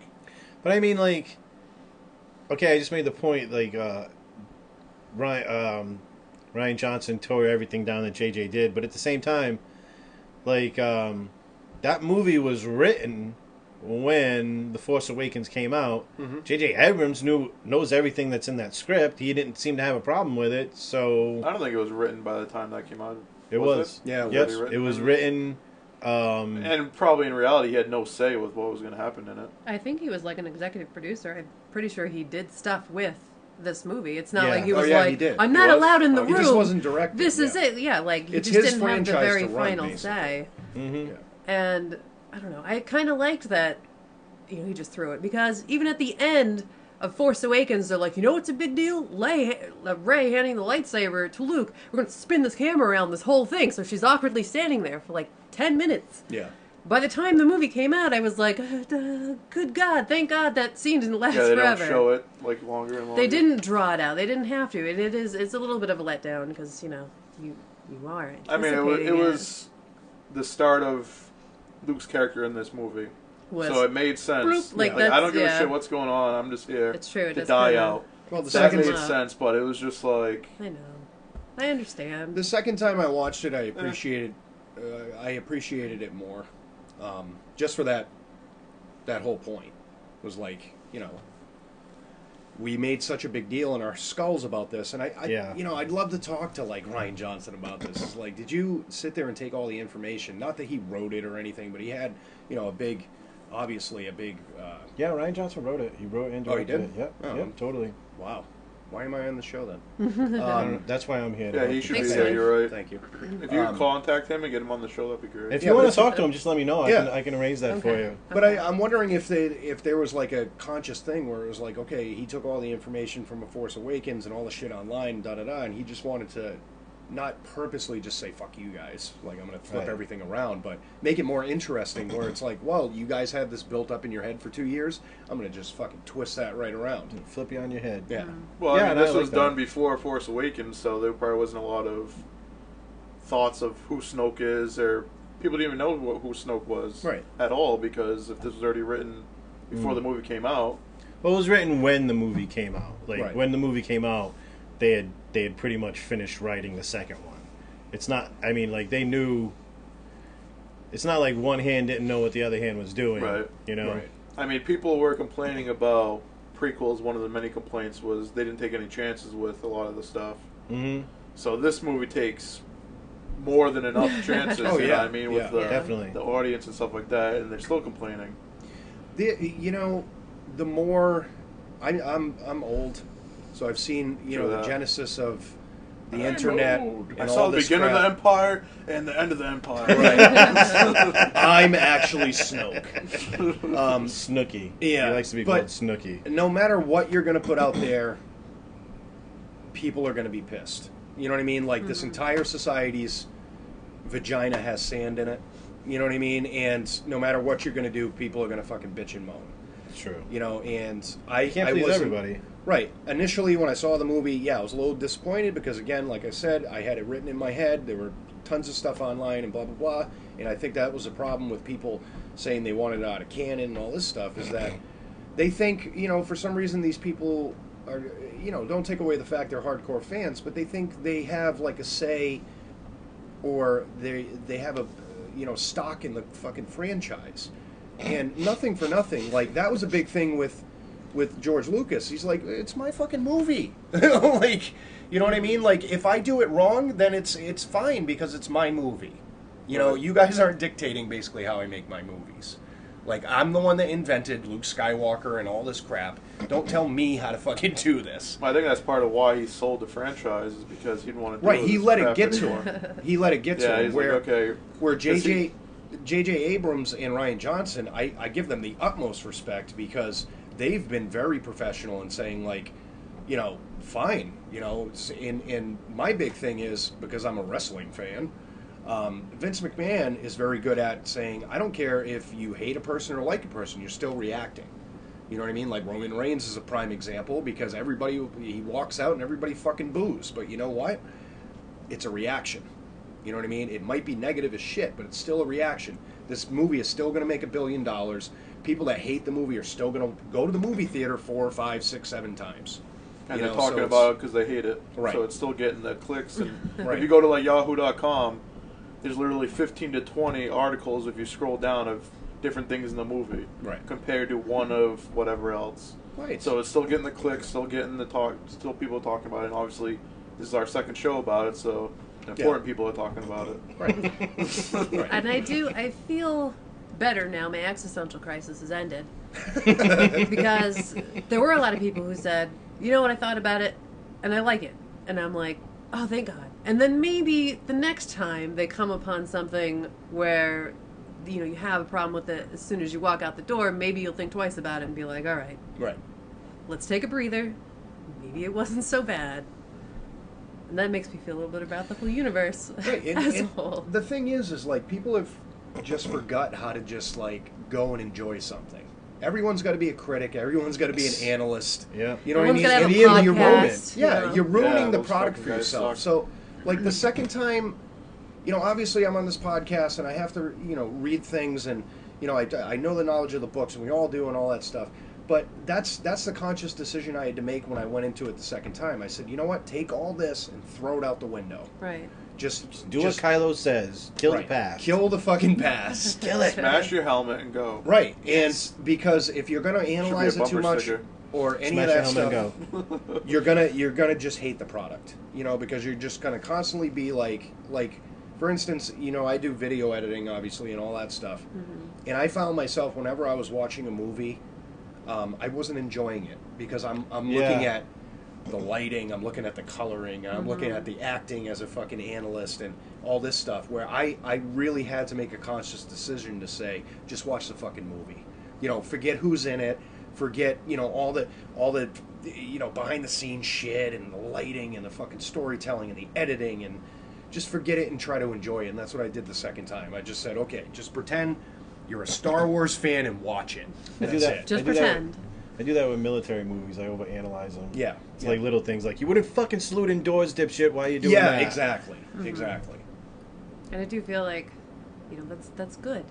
You should be able to Right, just just enjoy let it as go. a fan and not have to pick it apart and be like, guess what I'm going to hate? This. Yeah. This person did this wrong. This is dumb. Like I said before, you can do that with all of them. You can do that with any movie. You can do that with any piece of art or something. Like, Right. Well, I think Star Wars is like I mean, people are fans of everything, but I think Star Wars, it's obviously there's so much like actual movies for it that Star Wars fans are just like ridiculous when it comes to it. Yeah. Like, obviously I'm more a part of it than probably anything else as far as fandom goes, but it just seems like, I don't know, there's more fans, if that makes sense. And it's easier. I don't know. It's They're just the most like, passionate fans. I don't know. I don't know if it's even just passion. I don't know what it is, but it just seems like if something's wrong, there's a million people that say it.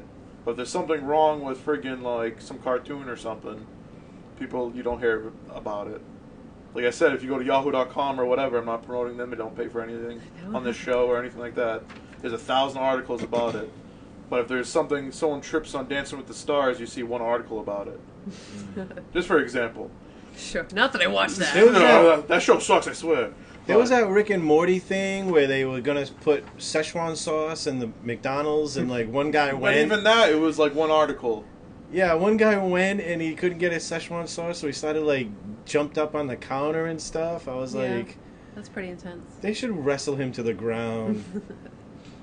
And I always look at this too. Is I'm a manager in my job, and you constantly have employees coming up like, well, this and this and this and this and this, and it's like, Jesus, like if you were that good, why are you fucking in your position and I'm in mine?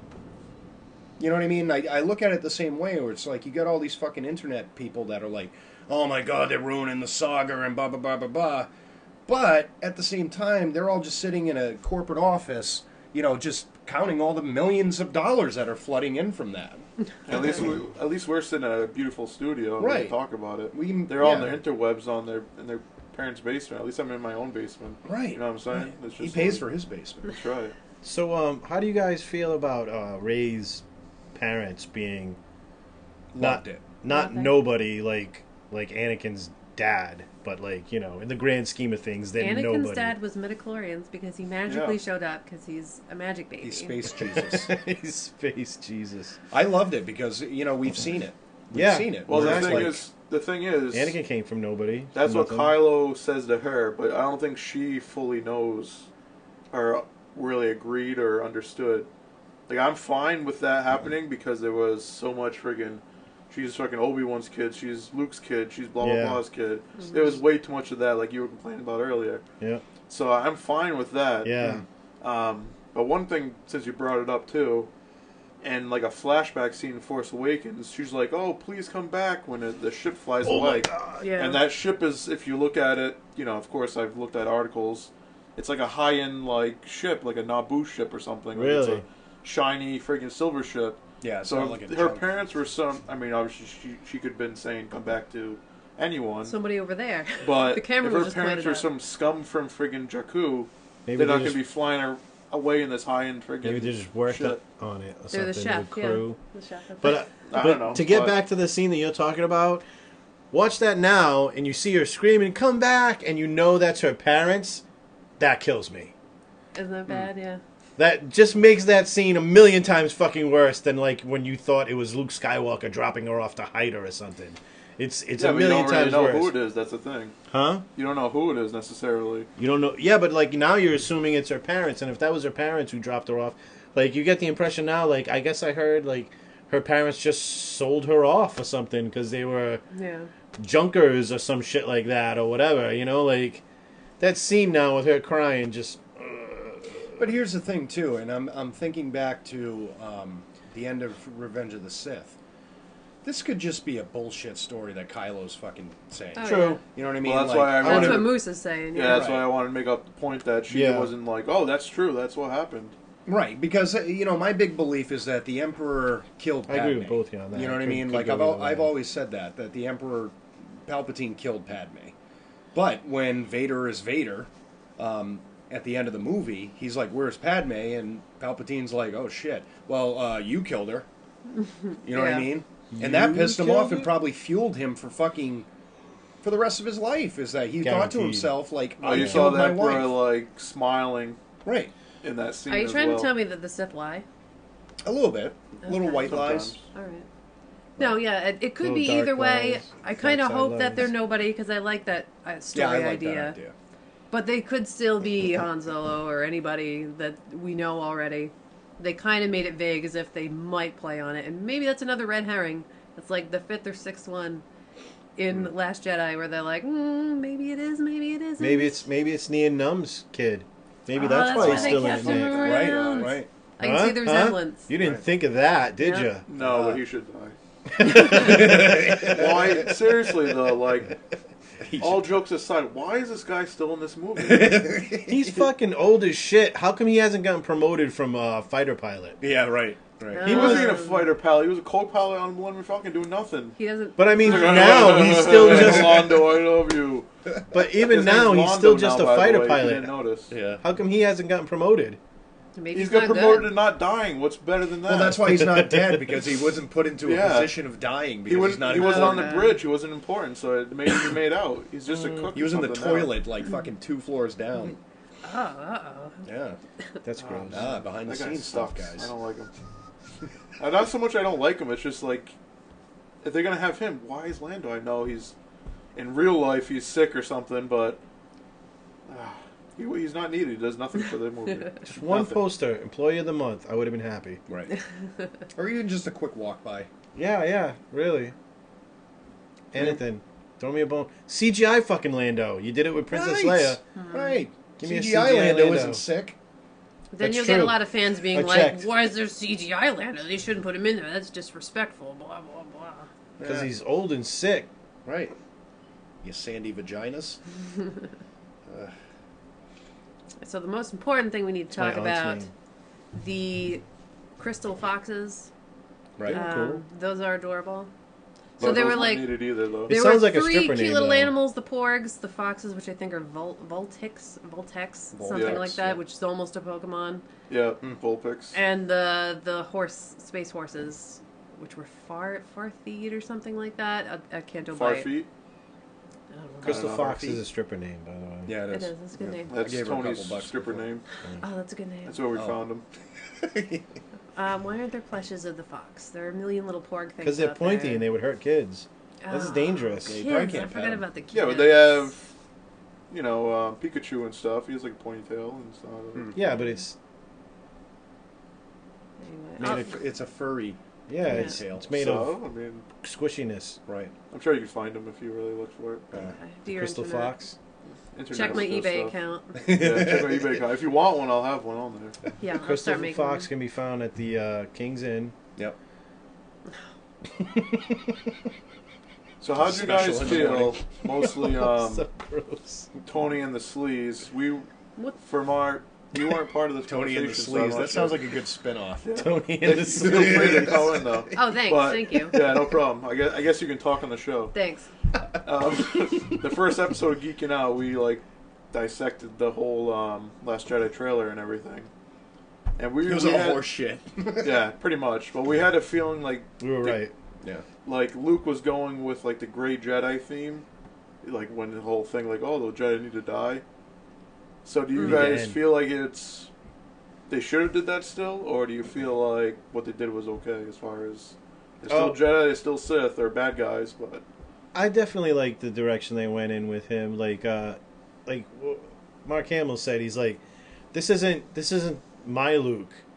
I didn't agree with this take at first, but once I see it all done, I'm like, yeah, they were definitely right, and I didn't know what the fuck I was talking about. Mm-hmm. So once they're I going mean, to take my money away, I want to take my money. I'm making a lot more from Yeah. this one. yeah. Oh yeah, he's definitely making a lot more for this. He doesn't have to work again ever. The only thing that confuses me with this is like, so is it going to be like, okay, because he wanted to end the Jedi for obvious reasons, but in the end, you're like, okay, so he's going to continue it, in a sense, but is it going to be in the same exact, way the Jedi have been going, or is he going to? He's obviously going to come back as a Force ghost. I mean, Definitely. that's a definite. So is he See going you to? around, kid. Yeah, is he? So is you he think gonna? maybe they just won't do it because Right. you think that's going to happen? Misdirect. Fuck you. He's not coming back. But is he gonna tell her to go a different way a little bit, or is he gonna say, "Hey, straight and narrow, because I was wrong. I didn't want the Jedi to end." That's a big question I have. It's all for up the to next her. movie. She's got the books. It's Right. all how she I interprets mean, I think it. it would be cool if they did the Great Jedi sort of thing, like if they pushed that. right. But it's almost like the way I take it is Rey gave him the inspiration to believe in the Jedi again, Yeah. Yeah. sort of thing. Yeah. So like he had no hope for them because his own failing, Kylo Ren, blah blah blah. But now like it's sort of like obviously Obi-Wan and Yoda had the Jedi, like they wanted the Jedi to flourish and stuff, but they probably didn't have much hope, even though A New Hope was Luke. But when Luke came around and was actually doing stuff, they're like, okay, this might actually work, sort of thing. So it's sort of that realm with Rey, to an extent with Luke. Like obviously he was just there to die out and not be anyone's trouble or savior anymore. So that's the way I sort of took it, that Rey was that Right. new peaking. I kind of like that perspective, that Grey Jedi. I'm not against it. I kind of liked it. Now that you say it like that. But who knows? Oh. Who I knows really if they'll do feel anything more of that. if they're gonna keep flipping this around, like you're anticipating, okay, this is gonna be the final movie coming up. It's gonna be Kylo What? Ren versus Rey, and Kylo Ren's gonna die because he's the bad guy. Da da da. Like I don't. I mean, believe, even that, though, Is not he? to cut you off, I don't but believe that at all. will that happen, though? No, I don't believe it's gonna. I think the moral of this is overall the whole balance, the real balance of the Force, which means that you have to be in the gray. And I believe at the end that it's the balance in the Force is the dark side from Kylo Ren and the light side from Rey. And they're gonna basically combine to wipe out the Jedi and the Sith. To be honest, I think they're gonna take things from both and they're gonna make a balance to the Force. I think that's what is going to be the point at the end of this trilogy. I mean, basically with, not basically, but the Phasma book, the First Order is told to people, like to get them to recruit and stuff like that, they explain it as, we're going to be a, not Empire level, but we're going to be a force to stop, like have everyone on even ground sort of thing. Right. So there's going to be no poor people, there's not going to be any high like class, communism. all that sort of thing. Right. So, I mean, if they do, like, that route, since they explained it in the Phasma book a little bit, obviously everyone hasn't read it or listened or whatever, like what the First Order was originally supposed to be, I think, and then it got tainted with Phasma being Phasma and General Zux being a douchebag, and obviously Snoke probably to an extent. I mean, that would be sort of cool, like if it was a real, policing force, so to speak, throughout the galaxy that killed any corruption and killed any, like... But they're corrupting themselves, the First No, they are, Order. but I'm saying I don't think it started up to that point. At least the way it is explained in Phasma. I think you read that. I think I read the Aftermath book, and what I'm getting I gotta from get it to those. is, there were certain aspects of the Empire that were beneficial. You know what I mean? There was a lot of no nonsense, like They brought order. Right, they did. Galaxy. But the thing that fucked it up is the hand of the dark side, because they took that and they tainted it. And I think it was basically what I'm taking from it is the First Order came from the Empire, but it was they were like, okay, we fucked up, so let's start doing this. But again, the hand of the dark side comes in and it turns into something else. I don't think Snoke was there in the beginning, because it was a lot of like generals and stuff that were left over from the Empire that said, hey, let's get together, maybe fix this up a little bit, and because we still believe the Republic is not the fucking answer to it. But then you have Snoke coming in with Kylo Ren and all these fucking evil aspects to it, and it just fucks it up. I mean, don't get offended by this, but that's what the Nazis started off as. They were a socialist group. They had ideals, they had things that were put in place that probably were fine, but then all of a sudden they're like, oh, let's just wipe out the Jews too. It starts off as a good idea. Yeah, Hitler was elected. Right. He was on the cover of Time magazine as Person of the Year. Yeah, that's true. Yeah, but I mean, like another thing. We'll do this real quick. The Nazis did false flag stuff too. Well, yeah, a lot of it. Yeah. That's how they got their movement going. It's like they said a bunch of messed up shit, and then they would bomb someplace and say, oh, it was these guys. Yeah. Shit that's going on today, and I'm here in America. Yeah. But it's the thing is, like, when Hitler was coming into power, I mean, he joins a socialist group. They knew that shit in Germany was fucked up, and they wanted a change. It's like if the independents in this country said, you know what, this is bullshit, and they start really building up. And, it always starts off as a good idea. But then if you have a psychopath, like a Hitler and a Himmler and all this stuff, and they put Ren. and the Kylo Rens of the freaking galaxy, they're going to take the ideals and they just twist it up a little, where it's like, okay, well, and it's the power, that I was talking about with Snoke and the Emperor. Once you start accumulating more power, you start to abuse it. You stop believing your own hype. Right. It starts going to your head, and like after a while, people thought that Hitler was, basically a fucking deity. So to get off Nazis and whatnot, I read that Phasma book right before the movie too. I'm glad I did, because I learned a lot about Phasma and I learned a lot about Hux. And then that scene at the end where Phasma's like a little piece of her mask is like chipped away. I'm like, all right, like that has a lot more meaning. The fact that you can see a part of her face, right? because I read that book.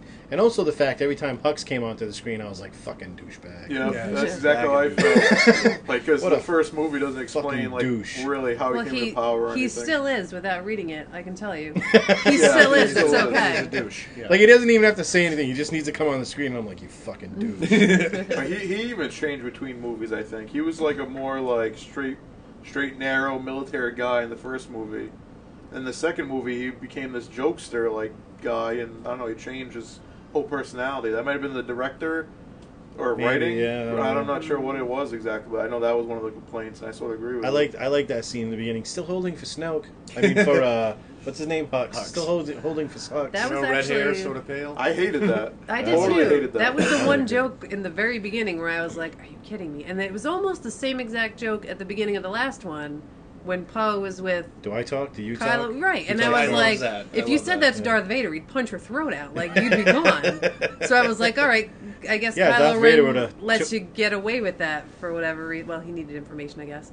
But the thing in the beginning, I was like, "There's no way that is real. Like nobody does that joke in real life. Like, can you? Have you done it?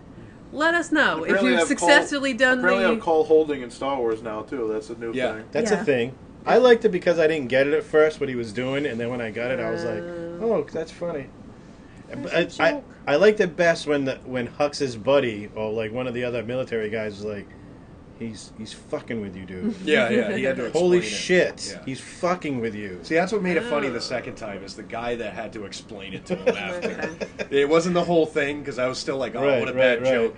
But then I guess I didn't notice it in the theater. That guy. But Alright. I was like, oh, now it's funny. He ties it together. Yeah. Yeah. And I guess that's sort of why the humor part of it was too much for a lot of people, including myself, was because we have this, all the other movies, they had some funny parts and little gut It's shit timing. points.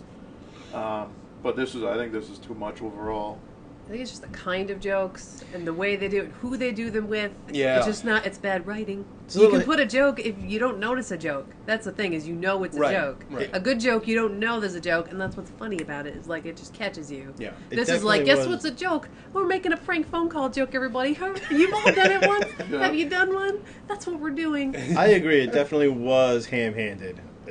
But That's I don't like know. when Obi-Wan says to Anakin, "Oh, you're going to be the death of me." Ha ha! That's funny because he really is later on. See, The thing is- that's the joke that's a Star Wars joke because whoever's watching that's for the fans, right? It's an there. inside joke. Yeah. I'll take Poe Dameron's comic relief over Jar Jar Binks' comic Oh, relief yes, any right. fucking day of the week. Yeah. I Put this in agree. perspective. Yeah. I didn't think about that fucking aspect. There's Now this movie's hilarious.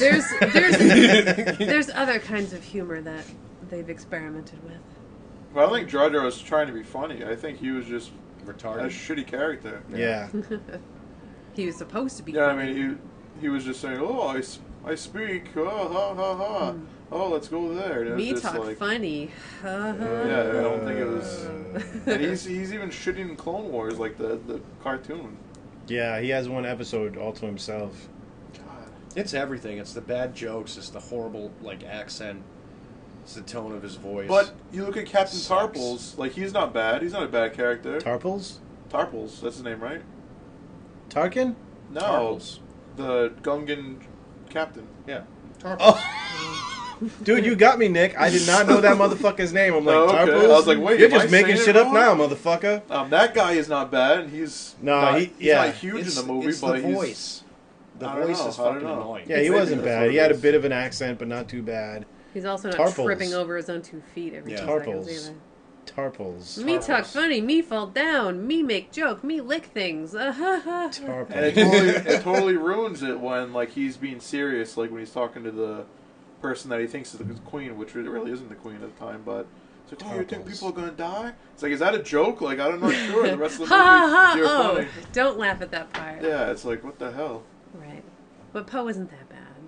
And No, I don't like know why. Poe. I like Poe as a character. I do too. I don't know why they keep giving him the jokes, because I guess they're the only Yeah. ones that they can throw a joke on. Well, he's, like, he's the Han Solo of this. Right, that's You know, right, yeah. That's what they're trying to do. Is they're trying to make the whole tough guy joking around shit, and it's just not working. Yeah, it's nice to have a non-Force user like Han Solo type of character in this trilogy. but he is definitely force sensitive. You think so? Why do you think Absolutely. He does do he some woke badass up shit. at the end when the fight started. They deliberately panned the camera on him when I think Leia sat up. He also sat up, and I think in the comics too, he I believe was raised by his parents near a very Force really? I didn't know strong any of this, area. so that's So he's interesting. got a little bit of it, like Han Solo does when he does the shot when he's not looking, and but he's got it just very low grade, What's the Possible. planet? What's the planet? The Rebel hideout base with the pyramids. Yavin. Yavin. Thank Yeah. you. Yeah. Holy shit! I can't believe I couldn't remember that. Apparently. Why are you on the show? You don't know Captain Tarple's Apparently, planet pyramid thing. Me and Tony have fucking Star Wars amnesia. Yeah, really. Like the most obvious things too. I'm not sure exactly, but didn't his parents were there on Yavin and he was conceived there or something? I might have the story a little screwed up. Maybe I don't think know. so. What's that planet that Luke and Anakin come from? Oh. Jersey. Yep. Jersey. Right, Endor, right? Jersey. I like that. Endor. Yeah. Yeah. Is Both. that it? Yes. That, Jersey, Tatooine. They're both Jersey, just as shitty. Tatooine, yeah. yes. Tatooine is the New Jersey of the fucking galaxy. Dude, I remember driving through Jersey Tatooine. and looking out, and I'm looking to the right, and there's this as far as the eye can Is see, there it's a two suns? landscape of just factories and pipes sticking out with fire coming out of it, and I'm Yeah. just like, This is hell. this is a fucking abomination. This is what apocalypse looks like in the DC universe. I went to the Newark airport once. What a shithole. yeah. And everybody was such a dick, and just nobody knew what the fuck they were doing. I'm like, I am so glad we're getting out of here. and it Like, smells. Yeah, it smelled Jersey like smells. Please subscribe if you're from Jersey. Let To us all know our how Jersey you fans. feel. So To all our Jersey back to fans, Star you Wars, should since move. shit all over Jersey. It's not you, it's the fucking place. Yeah, it's not you. What do you Let's get guys out of think there. about that? It's not you. It's me. The whole Force using little kid at the end. Like, what are they gonna do with that? Anything? Or No.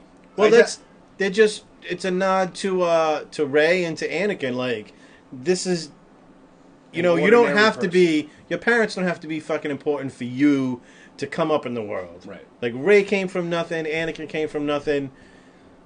I think that's the narrative or the moral of the story or whatever you want to call it. That's what they're trying to push. Like,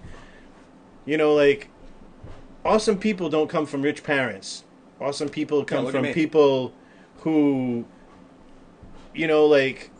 have had to fight and, to get what they wanted. Like, a good example, you need pressure to make a diamond. Mm-hmm. You need to have a little bit of a fucked up life if you're going to be good or tough or whatever, or, to get through. well, Leia's tough, and she had a plush life for the most part. Yeah, except she was a secret kind of And she was also She was in a the spy military. since she Yeah. was like yeah, a baby. military, yeah.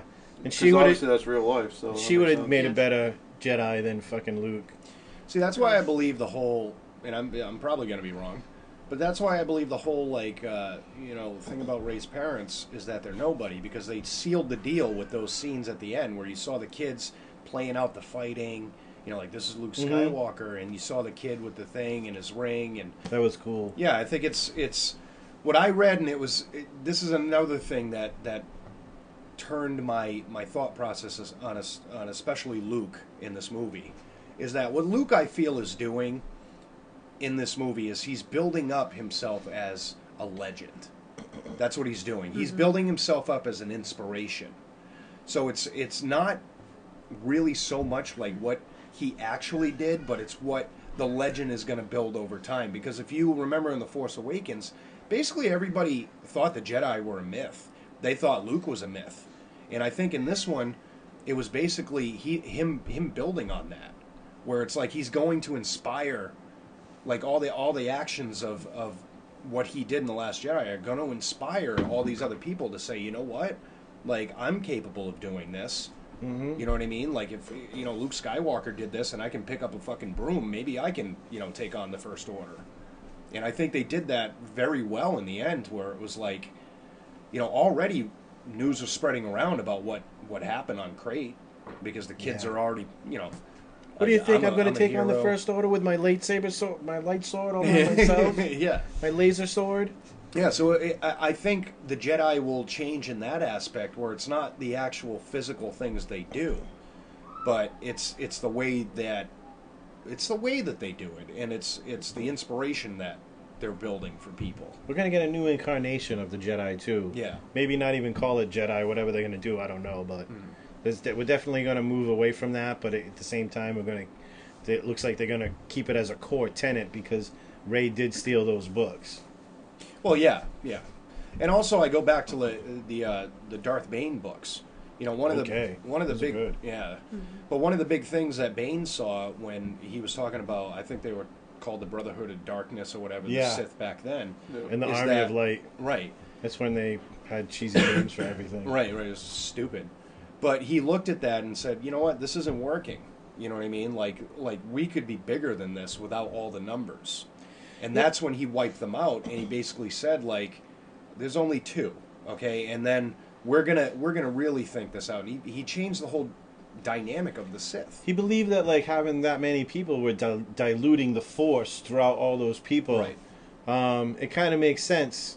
I think that his whole theory and whatever, and what you were just saying, I definitely think it has something to do with the narrative they're trying to push now. And, like, when Snoke was saying, oh, if a big power rises on the dark side, something's going to rise on the light side or whatever. Turned out, like, Bane was right. Yeah.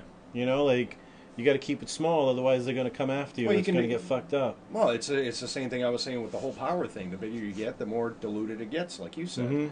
And I think that's probably what Luke is thinking in this aspect is, you know, he was just going the way the Jedi had gone in the beginning. And he was like, all right, so I'm going to go out and find all these Force-sensitive people. I'm going to build an army, da-da-da-da-da. So if you got 20, 30 students, is it going to be more effective to train all of them, or if you have one? You know what I mean? Yeah. You can focus on that one, and you can sit there and just teach them 100% of everything, instead of saying, okay, well, we're going to get you to about 80%. We're going to get you to about 70%. No, let's focus on one thing. Which is what the Jedi used to do. Right. Yeah, I was going to say, the problem with basically what they are, he's being a master to 20 or 30 Instead Jedi. of just one when there was the whole Padawan thing, which they knew was a right way to do it. So he was, cutting himself up into teaching the 30 or 20 or whatever, how many it was. So it sort of fucked him over. And with the whole Bane thing, those books, like almost every single Sith seemed like it was a Lord too.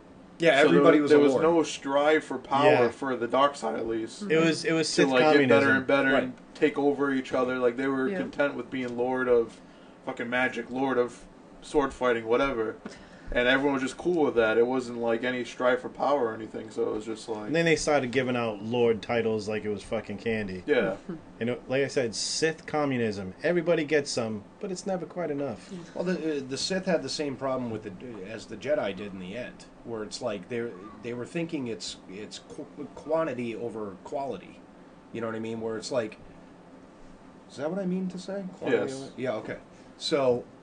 Instead of like sitting there and saying, okay, we're going to focus on maybe 3 people that are like super Force sensitive, and we're going to focus all our shit. Well, the Jedi did the same thing as the Brotherhood of Darkness, where they're like, well, let's have like 10,000 Jedi.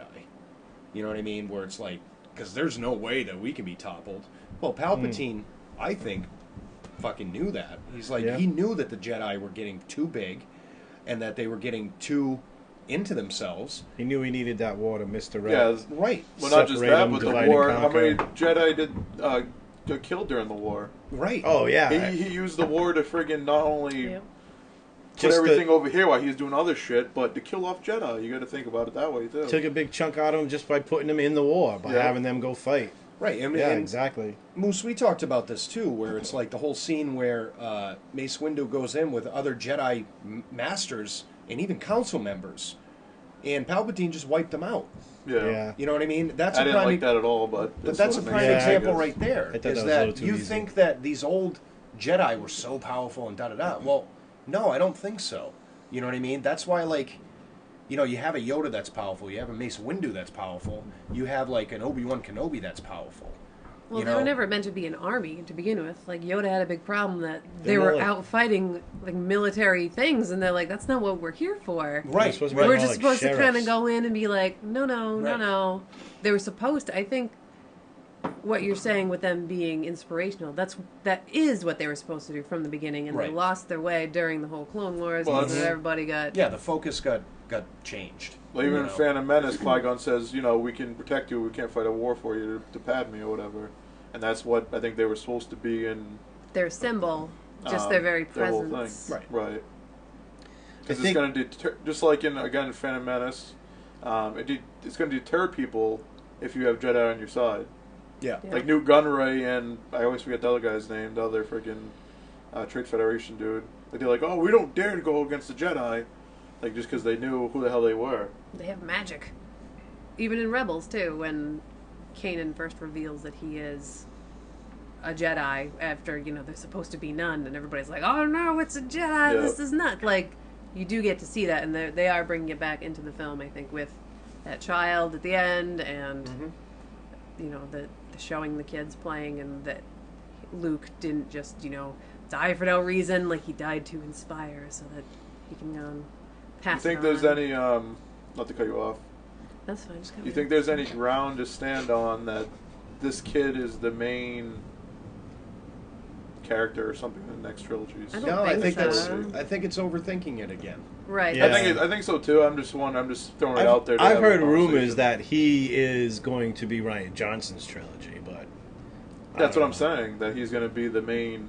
Would they be that on the nose with it? I hope not. I hope not either. they wouldn't be like, oh, here's a Jedi at the end. He's going to be the next one. Like, they don't have to. Yeah, come on. No. They could, Here's a but nice I big hope they spoon of- don't. I just, mean- I'm gonna try. I think I learned a lot personally from The Last Jedi. Is I'm just not gonna overthink this shit anymore. Well, Yeah. I think if they're going to do that, they would do it at the end of the next one. Yeah, it would Yeah, make more okay. sense. You know what I mean? I would accept that if there was some time in between. Because I'm not sure how much time is going to be between the Last Jedi and X movie, the third movie. Maybe Fine. like the next movie, that kid will be a part of the Resistance and fighting with It's the possible. Resistance. You'll just see him at the end like, here's your lightsaber, Ray. Like, oh. Yeah, but I think they're going He's to stable kid from that last movie. Yeah. Remember him? Yeah. Broom kid. not physically. And he'll but, have a broom with him wherever he goes. Yeah. Just so you know. Sorry, Nick. Moose. Not physically, but I think after this trilogy, all these characters will be killed off. Like as far as I All don't think the you're going to old see. ones. Well, not just the old ones, but I think even this trilogy, I don't see. They could obviously with the next trilogy. I don't Mhm. think it's going to be.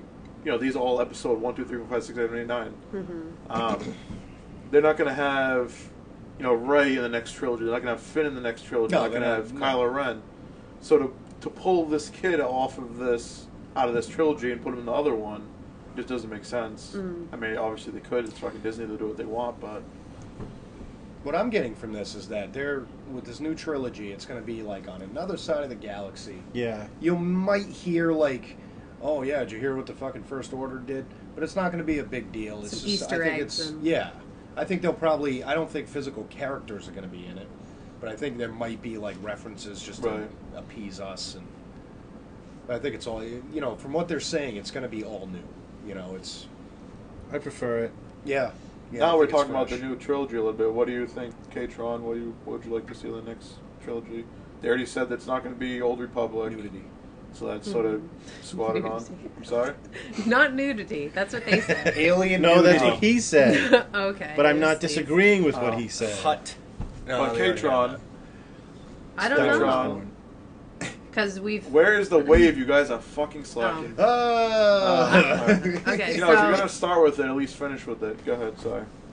I haven't really thought about it a lot because they've given us a lot of stories. It's been 40 years of you've had all the extended universe. It's like which now is just fan fiction.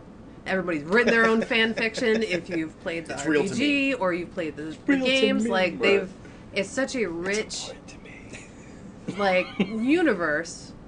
To use the words that are about space, like obviously it's captured people's imaginations for this long. You can do so much with it. They can kind of do anything with it. I haven't really thought about it myself because, why waste the brain power? They can Yeah, do they're gonna anything. do what they're gonna do. So I hope that they just do something fun and, not the same old thing, but then, it's still reflective of some of the other stories and just make it enjoyable. And then people will like it if it is good. Right. Totally. I mean, my whole thought process They're is... all hate it. What?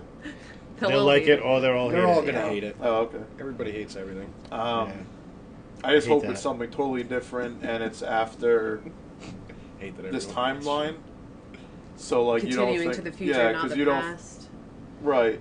So you don't think, like, like they did with the prequels, you knew Darth Vader was going to happen, you knew Emperor was going to happen, all this stuff. Right. So it was still, like, people still like some of the movies. You didn't know Jar Jar Binks was going to happen. No, you didn't know that. No, nobody saw that coming. But just Jesus. to get to the point of, like, you don't know what's going to happen in the future, like, that would be a good thing. Like, how it is right now, you don't agree. know what's going to happen. They can keep, like, for the future trilogies, it would be good if they keep going to the future, and then they can just throw us a movie in here and there of a Han Solo, whatever, and a Right. Snoke, whatever. Like, whatever people want, just throw them a little movie here and there.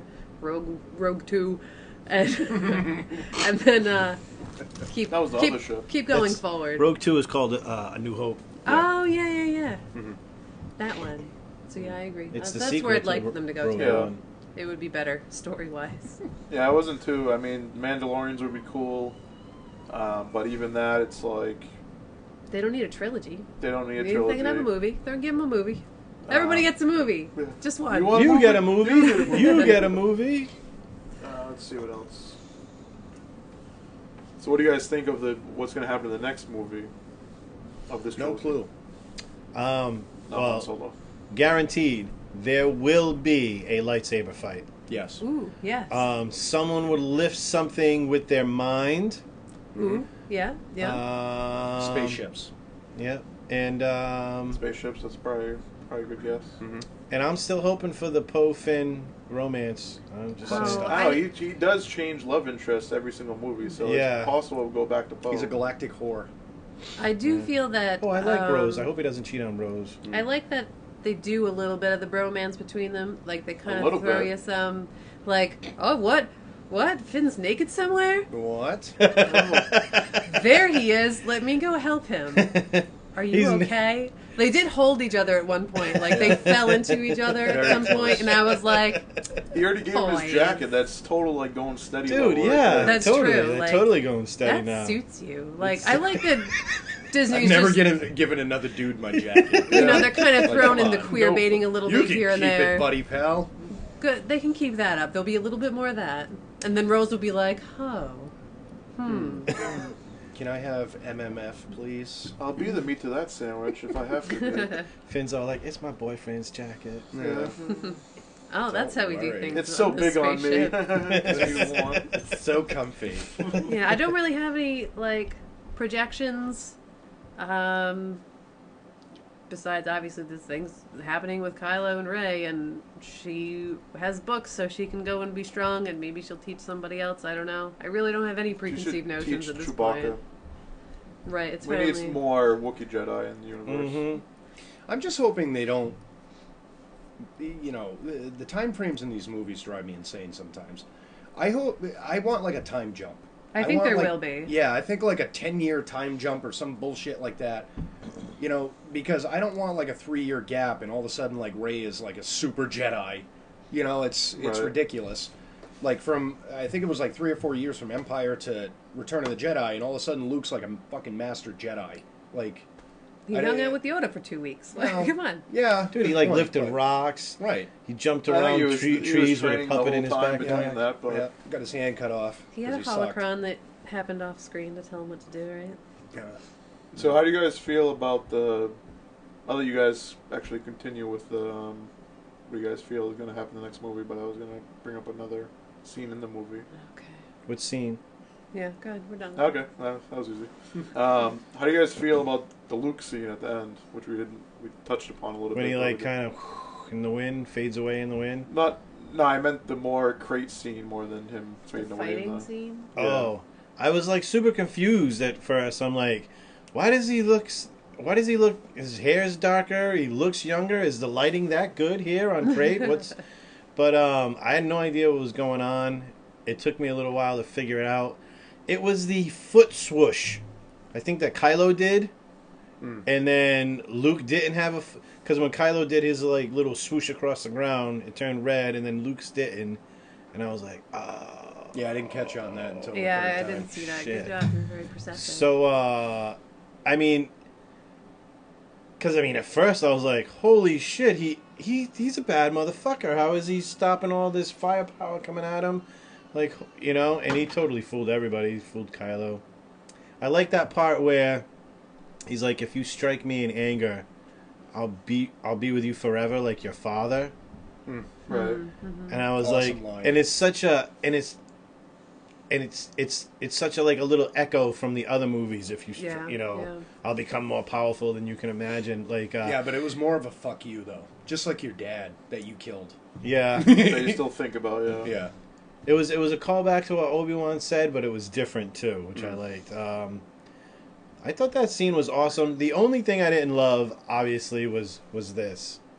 Yeah. Mm-hmm. I think if he, like I said earlier, if he just kind of made a face, so I was like, Just smiled can you stop? or something. Yeah, he was like, can you stop fucking around and come down here so I can finish this?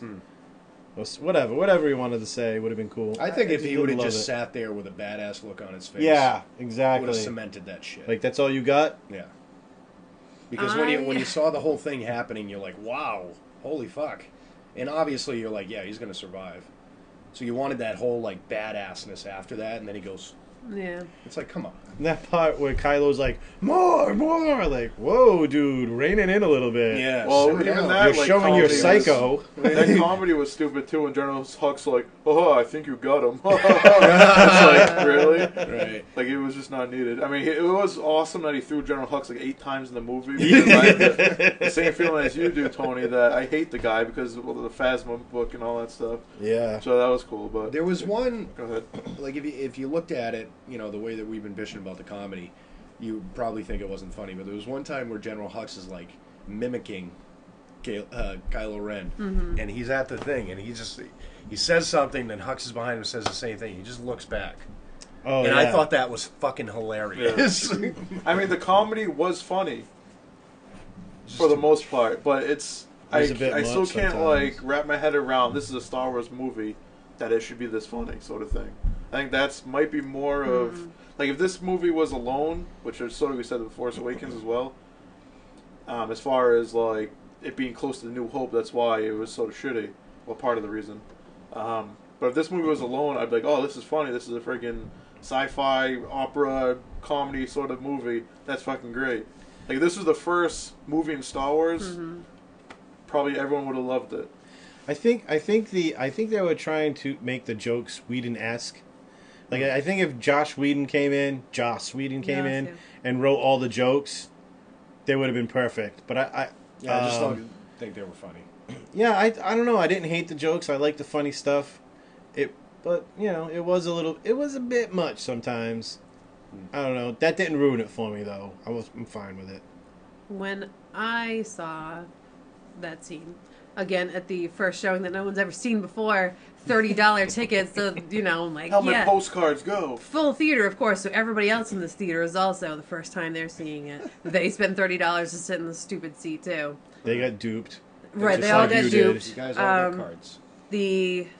There was somebody sitting maybe a row or two ahead of me, and when the screen showed you that Luke wasn't there, that it's him sitting on the rock and meditating and projecting himself, one person, 2 fingers in the air like this, and I was like, oh, that's so awesome. And then that guy did the fingers, and I'm like, is he happy? Are those happy middle fingers? But they weren't. He was angry because he was tricked and surprised. Oh. So I was like, oh, that should have been the hint that when I got home I'd be very upset and have an existential crisis. I can't believe you didn't do the thing that I wrote on the internet. Yeah. I thought it was so cool that he wasn't there. Like, Yeah, and totally. thinking about it later too, like, first reaction, yeah, I thought it was cool, but thinking about it again later, I'm like, he's so powerful he doesn't even have to be there, and he can handle this whole situation.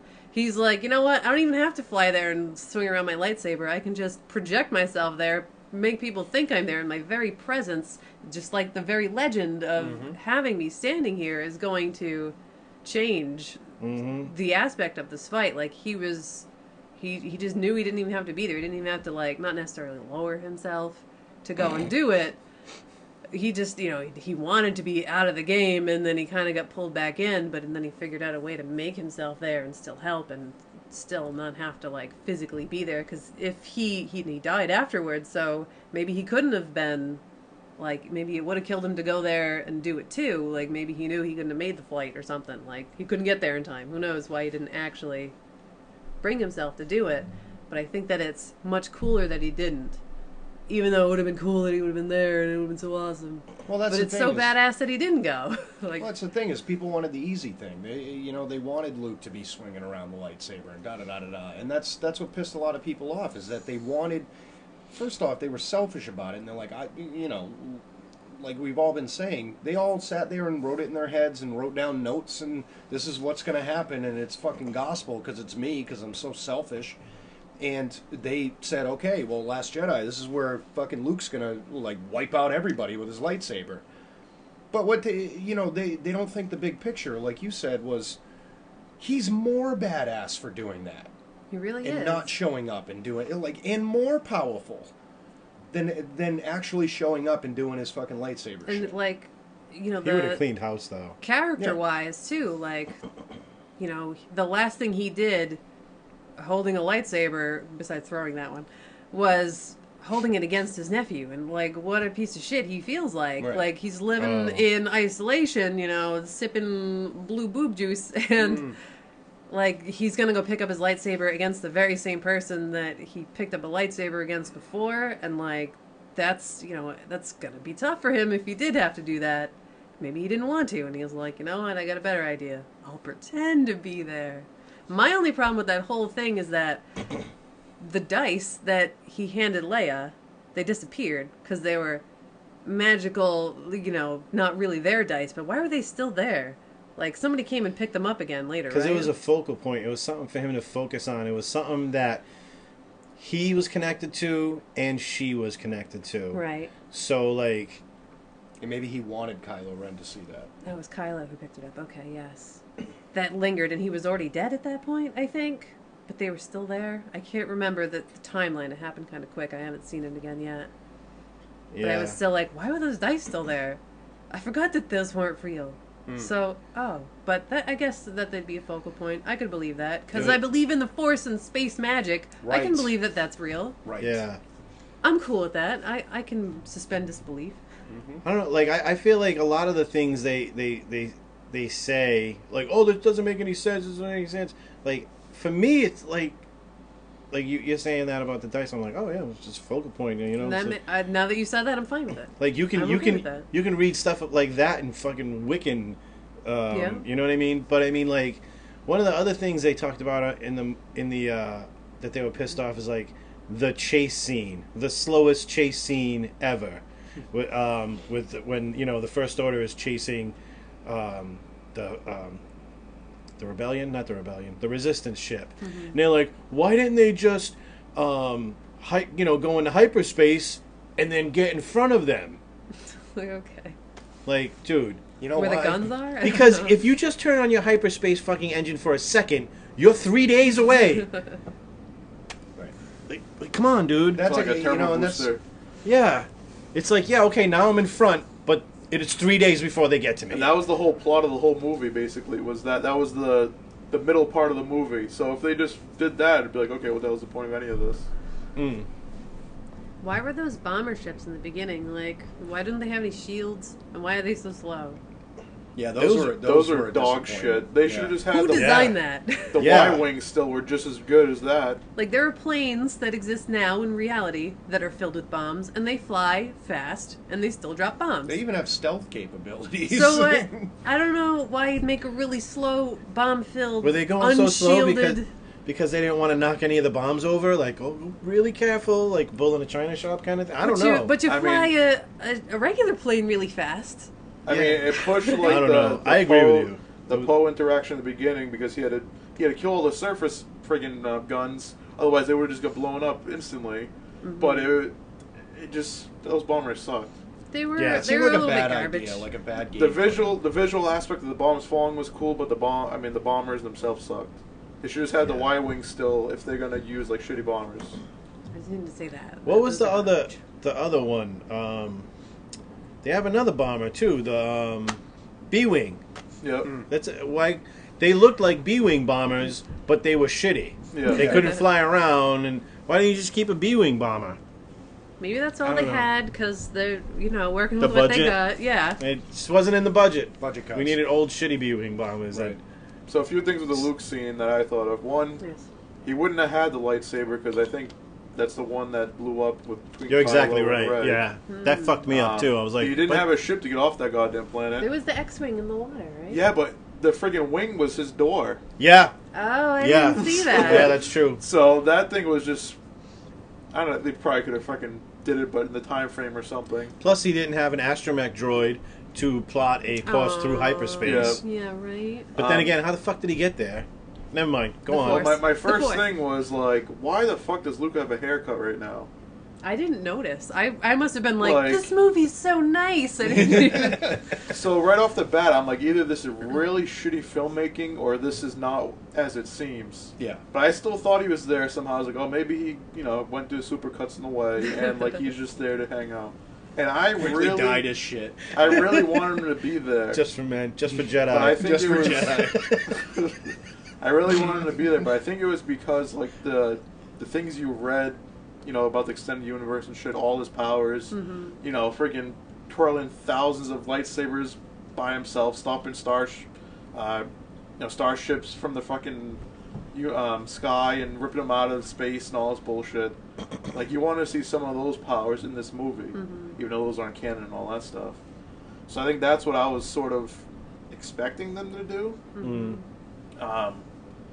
And I thought, which I mentioned in the first reaction show, that when the lightsaber went through him, that he just like turned off the blade first, like that far, and that would have been fucking awesome. And for some reason he did the Matrix thing to avoid the lightsaber, which I thought was cool. Like, oh sweet, he's doing that to fucking avoid getting cut in half. That's fucking cool. That's a new power we haven't seen besides in the Matrix that doesn't exist in this universe. So if he could do that just to avoid getting hit, imagine what he could do if he was actually trying. But what I'm getting at is, why did he do all this shit if he's just a vision? to delay them To so the delay, rebels yeah, resistance. But he could have just they're not in the background. ran around the ATMXs or something stupid. Well, that would I be don't know. silly. That's just silly, Nick. He was Come building the legacy. That's what he was doing. And Yeah, I guess I that's guess why so. that book came out, The Legacy of Skywalker, to sort of push this whole, it's the legend more than the actual was the person theatrics. that But I It's do important. understand, like, that so many people wanted to see so many things because they love these characters so much, because I do too. But I'm glad that they didn't just give us what we wanted, or they didn't just, spoon feed us whatever they think that we would get, or...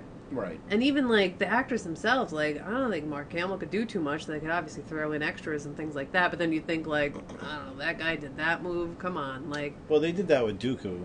I Dooku like- didn't do Yeah. all that fighting. Yeah. I like that they kind of... They didn't have to make it so nuts, too, that, like, these people they're older now, so... They did kind of act like people who are older now. They didn't, like, just make them super magical. Oh, they're good at everything because they've always been good at everything. Like, Yeah. they kind of did give them some reality in that. There was some scenes with Leia when she was sitting down, and she was like when Poe was like, okay, like follow me, and they all looked at her, and she's like, yeah, follow him. yeah. Like, I'm not ready to get up yet. I'll meet you there in a minute. It takes me longer. But I think that was more of a meaning of like she's giving him the reins to the friggin' resistance now. No, you're right. I agree Yeah. with that. I'm just saying, you could tell the look on her face was like, Yeah, okay, so you that's- just I don't follow run for him. anything anymore. Yeah, I've been doing this for a long fucking time. Fucking tired. I'm gonna make some How old many- man noises when I get up. How many corridors have I ran down in my life? I'm Yeah. alright with this. She probably like pooped herself and didn't want to be embarrassed. She's like, "You guys go ahead, I'll catch up." That's Yeah. alright, though, And She deserves it. She's earned that. Yeah, she's Here's earned one it of within the herself. here's one of the things that I thought about too after. Like, I don't like the books that came out that are now legends. That came out after Return of the Jedi. I didn't like them, and here's the reason why. Because if you watch the Luke Skywalker character through all the 3 original movies, you know what kind of person Luke Skywalker is supposed to be. But then when they go into the books, he turns into a different person. And it became... How so?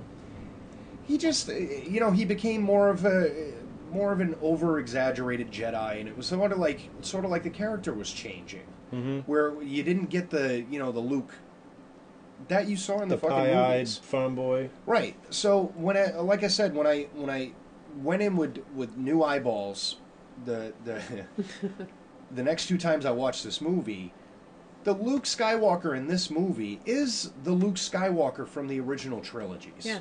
He's not the super Jesus that Yeah. everybody thought he was going to be. He wasn't, the character that was in the books and all that stuff. He was the Luke Skywalker. He had that, tongue-in-cheek fucking humor, and he had, he was a little bit more grizzled and a little bit more pissy, and He was funnier in this. right, but I like that he was a still, bit of a trickster like Yoda too now at Right. this point. but he was the Luke Skywalker from the movies, and that's what I took from it. And a lot of people wanted him to be like the super fucking hero that they built up in their skull, and that's not really what Luke Skywalker was to me. That scene when R2-D2 comes on and he's like, R2! Yeah, it was. I'm like, oh my god, he sounds exactly like Yes, he he did did. 100 years ago. Yes. When he's at the very end, when he looks up at the suns and they played like his little tune, I was like, Oh, that it was like beautiful. it was so like physical, like I could physically feel the emotion in that. Yeah. And I was Right. like, he's looking at the suns just like he did when he was a kid, and he's gonna go join the fight again, and then he's gone. And then I was like, I didn't even stop feeling that last thing, and now that thing happened. All the feels. Like it was so great, and then I walk out the theater and people are like, that movie blew. I'm like, did you see that? Like that one scene alone was just so beautiful. It was just Yeah. so Yeah. well done and so like heartfelt, and that was really like, hey fans, here's something for you. It might not be what you want, but here's something great. Like it was so There's great. something you didn't know you wanted, It sort was- of thing. yeah, like, and then that's the note he leaves on. Like, it's not, he didn't leave in like a big battle, but he did one He did. last thing, and he did was leave like, in a big battle, though, well, I guess he not did. physically, but he didn't like actually ignite a lightsaber, but he helped and Well, I he did mean, what he could, and then he was like, you know what, I'm done. I the passed same way it on to Obi-Wan died Rey in a or way, something, you know what I mean? and Yeah. he was like, oh well, go ahead, Vader, take a shot, because that kid might be okay. That's an excellent point, K-Town. Oh, what is it? K-Tron, yeah. K-Tron, it's my robot Take that, name. internet. See, You I made an was excellent fucking expecting, point. even though this was years later, I was expecting the Luke in Return of the Jedi, this cocky, like, I'm just going to kill you all sort of attitude. Not like Sith kill you all, but like how he was with Jabba. Mm-hmm. Like this confident, black-cloaked freaking Jedi dude. That's what I was expecting in this movie. And I think that's sort of probably, obviously I talk to Mark Hamill daily, Yeah. but that's probably why Mark Hamill said, this isn't my Luke Skywalker. Part of the way was it wasn't that thing. I mean, obviously, Right. the course of action with Kylo Ren, everything's probably changed him in his thought process. And now he feels he's the reason why Kylo Ren's the way he is, because he failed. And before, he was just the person learning and really didn't have anyone under him that were directly thinking that he's going to be there and save them all. Because they still had the rebellion and Leia and Han Solo and everything. And when he said that, this isn't my Luke Skywalker, that was part of a big conversation that he had where he later said in that same conversation, oh, this wasn't who I thought Luke Skywalker should be, but obviously where they went was awesome. Right. I totally agree with them now. I didn't get it at first, but I agree with them now. Right, but that's the overall consensus on the movie. But there's Is a lot that of people. There's a lot of people saying, "Oh, even Mark Hamill said it's not his Luke Skywalker." It's like, dude, you got to. That's one little snippet. It's a Right, big right. fucking Right, conversation that went on there. But that's It's like exactly what happened with the negativity with it. Is like just like all the other fans, he even had the fucking movie written out in his head. Right. Yeah, You know totally. what I mean? Yeah, but he He's got probably skin in the saw George Lucas made the next 3 movies. He had them written out, and he probably showed Luke the script, or Mark Hamill, I should say, not or Luke. No, whatever he's they're Luke to called. us. Yeah, he's Right, Luke. yeah. The script. So he already had that. I think it was in one of the interviews or articles or something. He said, "Oh, they should have went with George Lucas's version." Mm-hmm. So that could have been part of it too.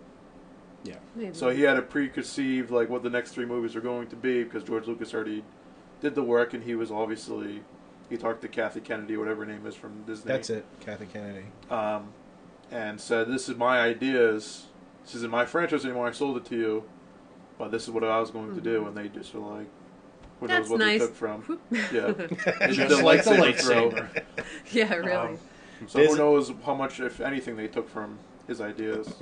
There's a cartoon on the internet where it's that scene where Rey comes up and she hands him the lightsaber and he goes, there was a hand with this? Mhm. I saw that. Did you Yeah, happen to that's good. see the hand?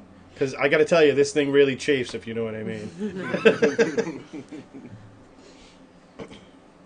All right, so you guys have anything else about this movie or thoughts or anything like that? About 1,000 things, but we can Just wrap watch it it up a if couple you want. times. You know what I Watch it, mean? yeah. That's what I suggest. Definitely. There's so much there, and I feel like this movie really is such a gift because there's so much that you weren't expecting, and you hardly ever get that from, especially like a Hollywood film. Like Disney knew they had money in the bank, so they kind of did whatever they wanted, or they didn't necessarily have to give you what you wanted, and sometimes that's okay. Like They could have taken the easy route, and they could have just, you know what, we're just going to make a cookie cutter, like almost clone the fucking, the last trilogy or even the prequels. They could have just done it easy, but we're getting very good product. They're saying Something no. different. You know what, Yeah. too? Like, the first movie, everybody's pissed off. Oh, it's too much like the original, like A New Hope. And this one's completely different, and they still fucking complain. Yeah, it's gonna Like, I happen agree, no the matter first what. one was a little bit too much like the New Hope. But Still a Still. good movie, to me. yeah. If I had never seen A New Hope, I'd be like, oh my god, this movie is the fucking best. Well, that was my argument with this movie. Like, if you never saw a Star Wars movie and saw this, you'd be like, this movie's fucking probably pretty sweet. Right. Yeah.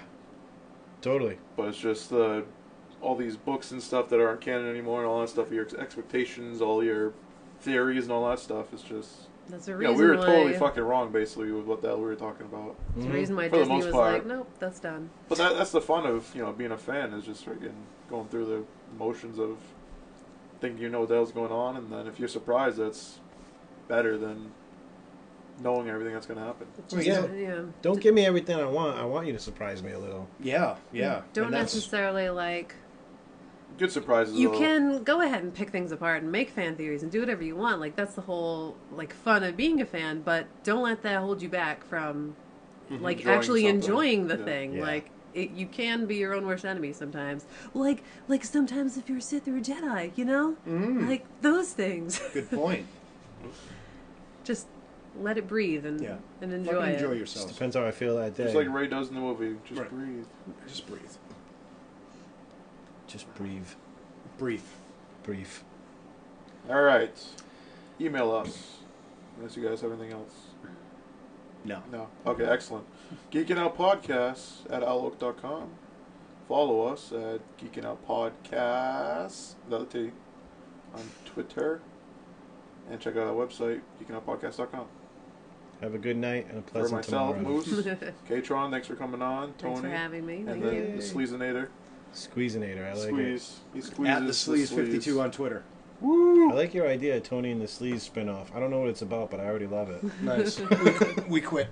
Order him on my couch, then. That sounds good. Taking all his green screen shit with us. Oh, yeah, no. I know. I'm Pay for going it, with they're them. bullshit.